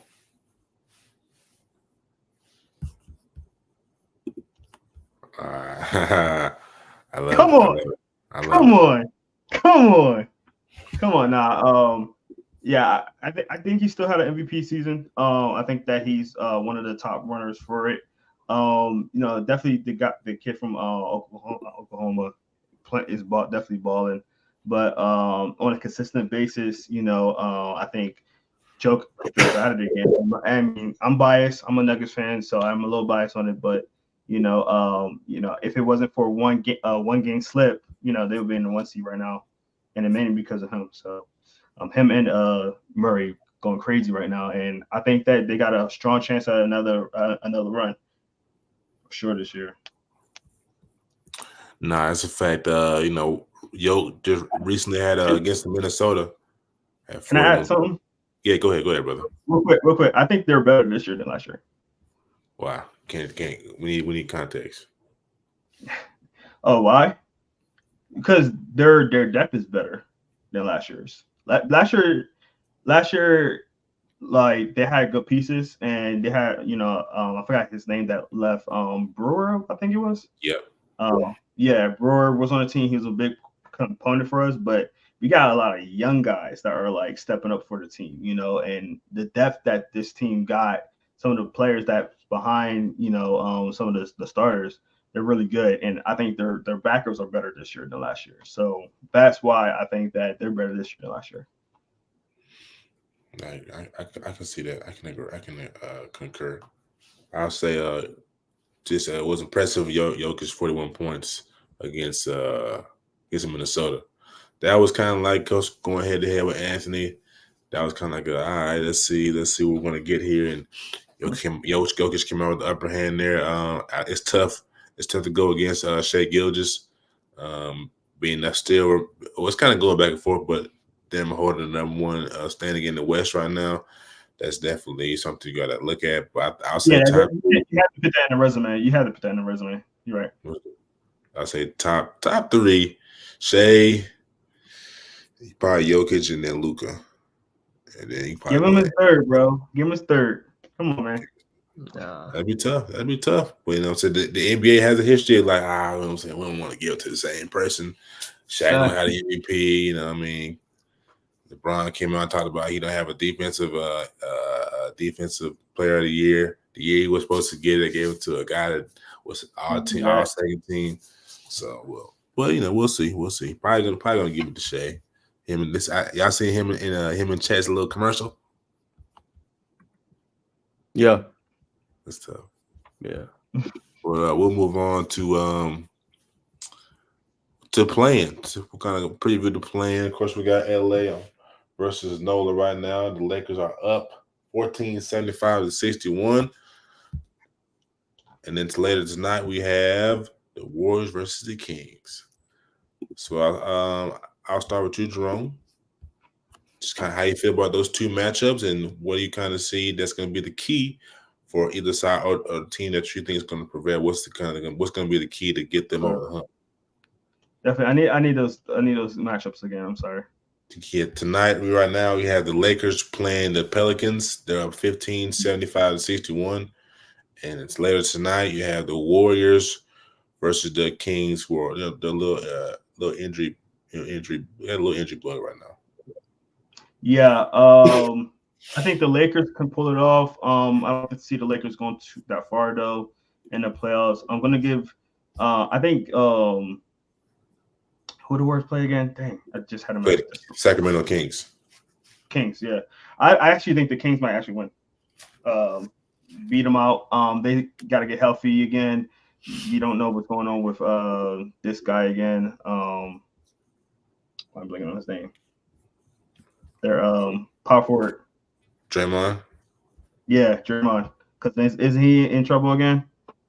I think Draymond's playing. I'll check. Okay, I think. got you. Yeah, and then Clay's injured, ain't he? I do not know for sure. Got Let you. me see. Yes, Clay is out. No. Gary Payne is out. Clay will be in Clay will be in the lineup tonight. Okay. Yeah. I mean, I'll give it to the Warriors then. I give it to the Warriors then. I thought that Clay might not be in, but if Clay's in, I'll give it to the Warriors. But yeah. As far as the Lakers, I don't think the Lakers are gonna go that far. They've been kind of struggling even with LeBron. Bron's is gonna be Bron, but like Bron's still not like peak Bron right now. You can kind of tell like he's starting to get to the end of his career. He's still gonna Bron. He's still better than half the league still, but he's not like that elite Bron that's gonna like take over a game. That's gonna make sure that team is up there. That kind of Bron. But I think the Lakers, and I'm gonna take Lakers and Warriors. Nash. Yeah, I go the same. I think, Golden State, this could be the end of the era. And I want to see what they kind of come out with. You know what I'm saying? Everybody will be there healthy, ready to go. And you got a shot at the play-in. How will everybody play? You know what I'm saying? Will Steph get help tonight, or will it be a one-man band? And you got to think, too, it's a little added incentive with Warriors putting them out last year in the first round. So I think it's going to be interesting to see what kind of happens. And the Lakers are currently up, as you said right now. They're beating the Pelicans pretty good. So they have to match them up against the Nuggets in the playoffs on Saturday, April 20th. So that's interesting as well. They try to get all their pieces back, but that would be a tough matchup for them. They've been pretty good against all other teams, especially Minnesota and OKC, which, their bigs get them problems. But, I would go with those two. And it sets it up real interesting to see who moves on. So, that's my thoughts. Yeah, I say I agree with the Lakers thing. They should come out with the dub for this playing part. I would say this: Zion Wilson is playing this. He's going crazy. 12 for 18, 2 for 3 from the free throw line, 9 rebounds, 4 assists, 1 steal, 1 block, 3 turnovers, 2 offensive rebounds, 7 defensive.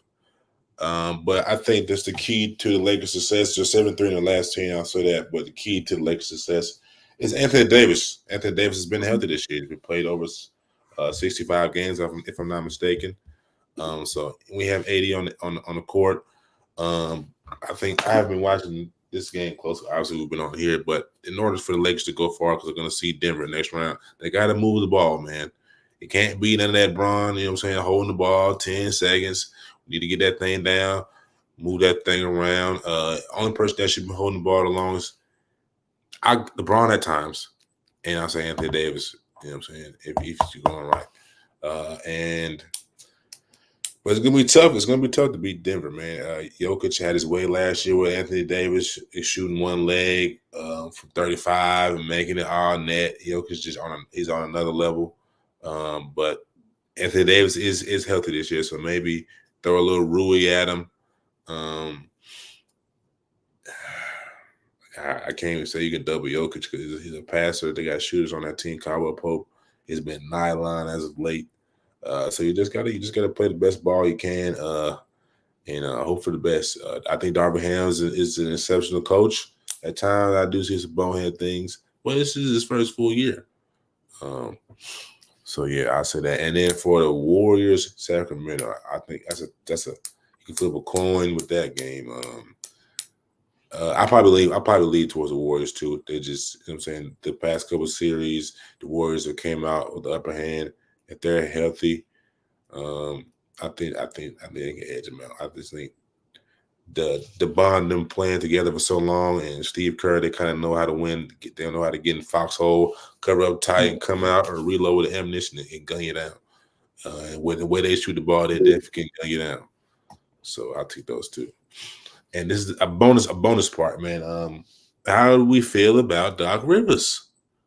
The team doesn't look so hot right now, man. They were kind of gelling. First of all, I don't know why they kind of brought Doc in. I think they were number 1 in the East or number 2 in the East when they made the coaching transition. That to me is like, you don't do that. Let the coach finish it out, then maybe hiring Doc Rivers. But just, you know what I'm saying,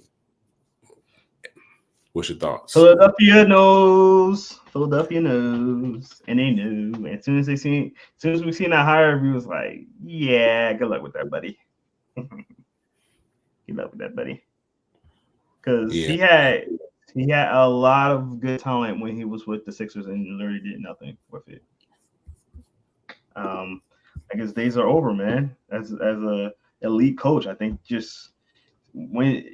sometimes when you're a coach that has success, you try to emulate that success and you don't try to pivot from it, And when you do that, you got to learn how to adjust. You have to learn how to, adapt to the times. And I think his coaching style it's not there right now.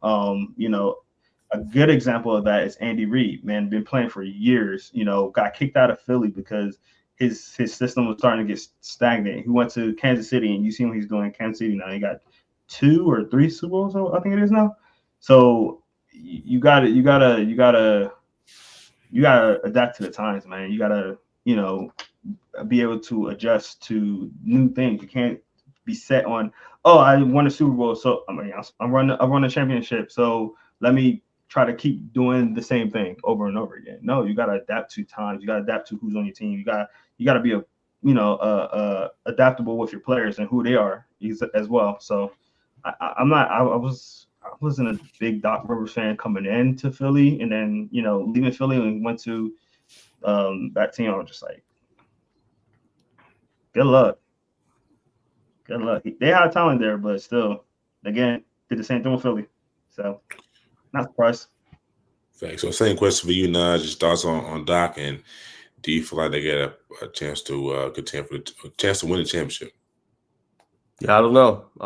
Just look at the recent track history, how he was with the Clippers, how he was with obviously Philly, how he was in his previous destinations. He hasn't been really relevant since he was in Boston when he won that 08. He's still kind of milking that a little bit. So. When you look at that, he I don't think he resonates as good as his players as he once did. And then, like you said, some outdated coaching metrics as well plays a part. And like you said, there was no point of firing a guy if you were the top 2 seed, 3 seed. Why would you move on mid-season like that? I think they were desperate, and I think they know like this might be the only year they get Damian Lillard, which is why they made a desperate move like that. I think. Because they know, like, he might not be liking it, he might not be feeling it. Not necessarily Giannis, but maybe, being there in Milwaukee. Because you always wanted to go to, remember now, it's Miami. You wanted to go pair up with Jimmy. Miami. So, like, that's in the back of their mind. So they made such a drastic move because they wanted, eventually to, be able to contend for a title. And they want to keep Giannis long term, But, Giannis wants to be in contention and be able to win. In the last few years, you got to think about it. Think about this, man. Last thing, and I'll throw it back to you. Milwaukee, right? Last year, you went out in the first round. You were top seed, lost to Miami, right? This year, right? It's not out of the realm of possibility they could lose to Indiana. If they lose first round, Dame's going to want to go. Yeah, they better not lose to Indiana. Yeah, man. I mean, they're gonna be in trouble. Like, and Giannis might want out. So it's just like it's a lot of effects there. They got to at least try to make a, conference finals or something, if they want to keep that core together. So I just think it was a backwards move. Nah, no doubt, man. You can't just go into a team and just expect like, hey, let's get a new coach and everything's gonna be grand, like, and it's just gonna be smooth sailing from there. There's a adjustment period from that, man, and it doesn't take a few games. It takes a year sometimes more. So you can't just go in and be like, oh, we're just going to cut our guy, let our guy go in the middle of the season and expect success right away. That's something that you do as a long-term investment, not like a short-term, we're going to get this going. So I just thought it was a bad idea from the beginning. Thanks, man. No doubt, man. The Bucks have been overtaken for the 2 seed by the unfavorable Knicks. Even though I do like the Knicks, shout out to Jalen Brunson, man. He's averaging 30 this for the second time. Back-to-back seasons, but the Bucks are 3-7 in the last 10. They struggle on the road, 18-22. So it's the trains are not the tracks, but the sparks are coming out of the tracks. So I'm hoping the best for Doc Rivers because it's a lot of industry talk about him. But moving on to our next segment will be with all the Coach Cal commotion. DJ Wagner, among others, has decided to put his name to the transfer portal. I know where he's going, but fellas, where do you think DJ Wagner is going? Probably Arkansas. Ding, ding, ding. To be honest, bro, you're gonna go follow your coach. You know what I'm saying? Somebody that you learn from. So yeah, I think he'll be there, and it just makes sense, right? You had a BYU guy that just transferred to Kentucky. His coach went to Kentucky, so it just makes sense. A lot of players decommitting from Kentucky, and then that's just what it was.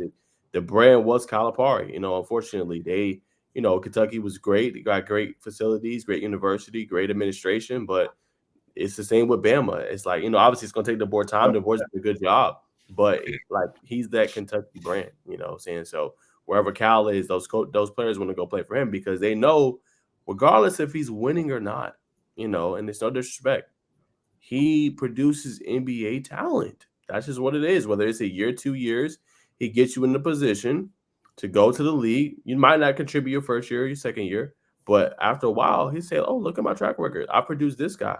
Oh, he's a potential future Hall of Famer. Produce this guy. Oh, he's a 10-time All-Star." And he has that to go back on. So players want to do that, and they want to achieve their goals. So I think that's what it is with Wagner. He wants to do the same thing, and he's an electric talent, and it makes the most sense. I want to know if we have any Arkansas fans in the chat, man, because I want y'all to not allow this man over here to be an Arkansas fan. He's not allowed. I'm definitely allowed, brother. No, you're not. Not after Wagner's going to go to Arkansas. We just know it. Everybody kind of just like, come on, where else would he go? I think it'd be a good fit for him. Obviously, you got your coach there. They could use somebody like him on the team. One of the bigger names out there. I mean, I know his. I told you I met his dad a couple of times. I got to talk to his dad a couple of times. He's a he's there's a reason why he went to Kentucky, and his dad's a big part of like marketing his son and making sure his son gets all the stuff that he really wasn't able to do, and he had all the experiences he had coming into the league and everything like that. So I wouldn't be surprised if it's Arkansas at all because his dad's gonna want him to go to the best spot and be with the best coaches. I remember when he was a little jet, and his dad was hyping him up and talking about, man, my kid's gonna be better than me. I'm like, dang, like that's crazy. Like little guy, like he was like 7, like talking about my son's gonna be better than me. So I know how his dad is, and he's gonna want to have him go to the best place and be coached by the best people. So I really wouldn't be surprised if he go to Arkansas. I'll be very surprised if he didn't go, actually. Facts. That's true. I think Cal might lose maybe 1 or 2, or who knows, he might get the whole thing. But it's gonna be similar from Cal's transition from Memphis to Kentucky. That he brought his kids with him.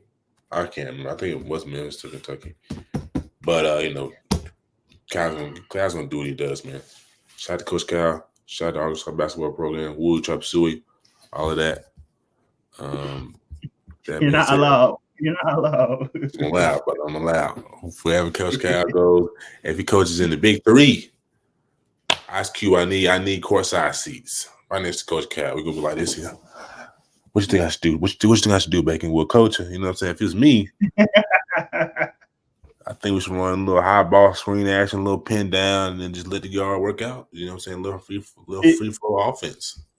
Right, this is why he's good. This is why he's good at his editing, because he got that imagination. Like his imagination is crazy. So he's able to edit as good as he is because of that imagination he has. I like that. I might lift this up. Put you on on record. Funny dude. WNBA. We already reacted last night. So yeah.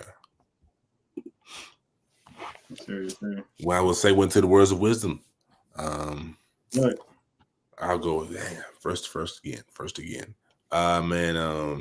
Words of wisdom. I'm kind of taking this from Wallow and Gilly, right? Wallow always talks about, man, cuz he goes from, you know what I'm saying, he gonna do what he does, and I'm not trying to do what cuz do. I'm just gonna do what I do. Cuz do his thing. He out in the forefront. I'm be that guy that's giving him his towel and his water and his you know what I'm saying, his water. You know what I'm saying? So anytime you working with a conglomerate like us, you know what I'm saying, conglomerate manifesting that. Don't try to be Jordan. Unless the team dons, you ask Jordan. But you know what I'm saying, just be a good teammate. You know what I'm saying? Somebody needs something, just try to be there, you know what I'm saying? Because they'll do the same thing for you when you work as a good team. We ought to know what good teams do. They win games and eventually they win championships. So just be in your role, do what you do best, and serve others. That's my words of wisdom today. 100%.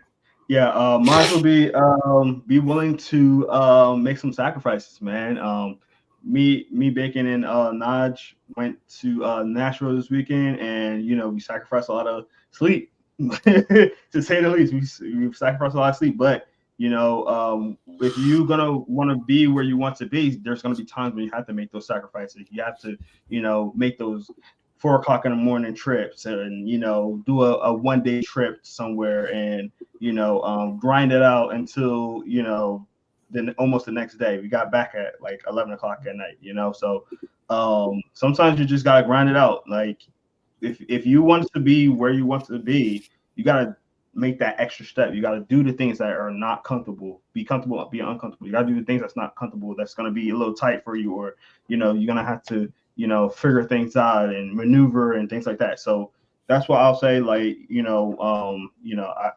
I commend my boys right here. We're all tired right now still, 2 days later, we're all still tired and still recovering. But hey, man, we got some great content. It was a good trip. I think we all got a lot out of it, outside of just, getting content, but, knowledge and, meeting people and, seeing a different scenery, So I thought that it was a great trip. It taught me a lot, and I can't wait to see that documentary that my boy Bacon gonna make soon. Yes, sir. Should be a movie.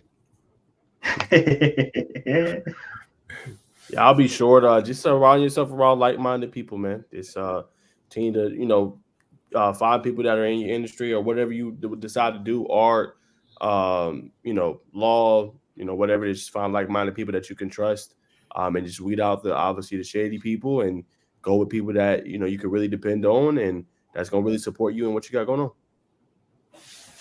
That one hit different. That one hit different, twin. Yes, sir. Well, ladies and gentlemen, go ahead, John. Go ahead, John. This is where we're gonna be at this week. We got anything? I know I'm chilling. Nah, we're all chilling this weekend. We're all still. So I'll tell you the next 2 weeks for me. Next 2 weeks will be OT7. So I'm really trying to take at least another week in between just to kind of recuperate, get some content out, because I know once we get OT7, there's gonna be so much content. It's gonna be, I'm hoping my 2 brothers here come. I know me and LaMarcus is definitely coming, so we're gonna have a lot of content. It's gonna be, a lot of great stuff. We went last year; it was very fun.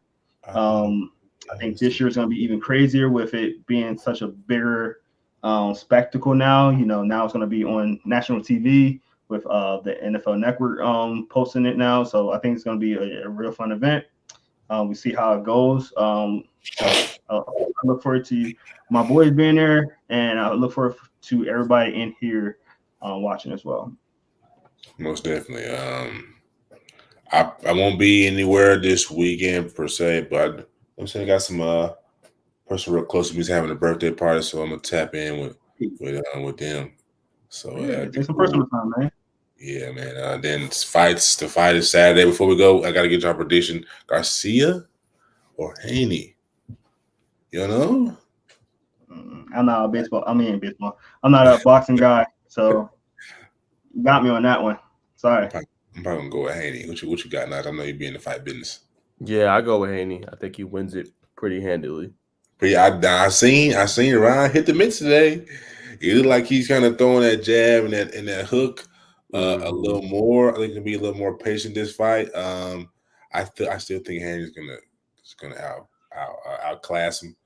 But if he gets too overconfident, Brown's got that power. Yeah. That hook will come. He will come knock you out, bro. But I think Haney wins. Probably decision. I don't think Brown will get knocked out this time. If it does, it's gonna be everywhere, and that's not gonna be good for his psyche long term. So I think Haney's gonna win by decision. So you know what I'm saying? If you that's probably the favorite thing. So I'm not gonna say anything about making any money out of this, because if you're not betting that and you bet the house on Ryan, watch out. Like Ali said, don't lose your money betting on Sonny. You're gonna lose your money. Bring me my money. But yeah, it's just gonna be chill, laid back this week. My friends trying to get me to go out Saturday. Not you, Nash. Some friends trying to get me to go out Saturday, but are they gonna be out Friday? I don't know, man, because gotta stay locked in. So probably just have a little fun Friday after I get off of work, man, and go parlay with some family, and get back to it Saturday. There you go. And now I probably gonna go 3SB, bro. And I won't hold you. 3SB. You know what I'm saying? If you want to go EYBL, I think it's gonna be a phenomenal place. But I'm going 3SB just because just got more connection on 3SB side, about the same distance, and probably less media. So, but yeah, I'm going 3SB. Okay. Yeah. Breaking news. Nah, I don't got no plans, man. I'm just chilling. Editing. Yeah, that's about it. Chilling. I feel you, man. Take some time off, man. You look tired. Just let's we're all beat, bro. We just like so. Yeah, man. All right, cool. Wrap us up, Bacon. Ladies and gentlemen, we appreciate y'all tuning in to the viewer update. I know Jerome had like 75. Yeah, okay, brother. You got 91 and 91 watch right now on Twitter. I got 79. So quick math, that's 164, right? Yeah. See that? So 164. You know what I'm saying, we don't know what's on Instagram, what's on WhatsApp, what's on everything else. But ladies and gentlemen, make sure you're here on time, 7:30. I missed a hell of a show. But this will be on YouTube. You can rewind and watch it back. So like, comment, share, and subscribe. Like, comment, share, subscribe. All that. All right there, baby. You know what I'm saying? Down there. That's our Instagrams. You can definitely tap in. Players, drop some film in our DM. We'll definitely check you out. Stay tuned to the content. We're going to have some good things coming up, and we'll be everywhere this summer, so it will be a movie. Make sure your popcorn is set and fresh, ready in the microwave, on the stovetop, whatever you do. I'm Iron Bacon. That's Jerome Jones of Inside the Hashes. That's the legend. You know what I'm saying? The next man up is going to be everywhere. Najee Wilkins, Dominique Wilkins' cousin.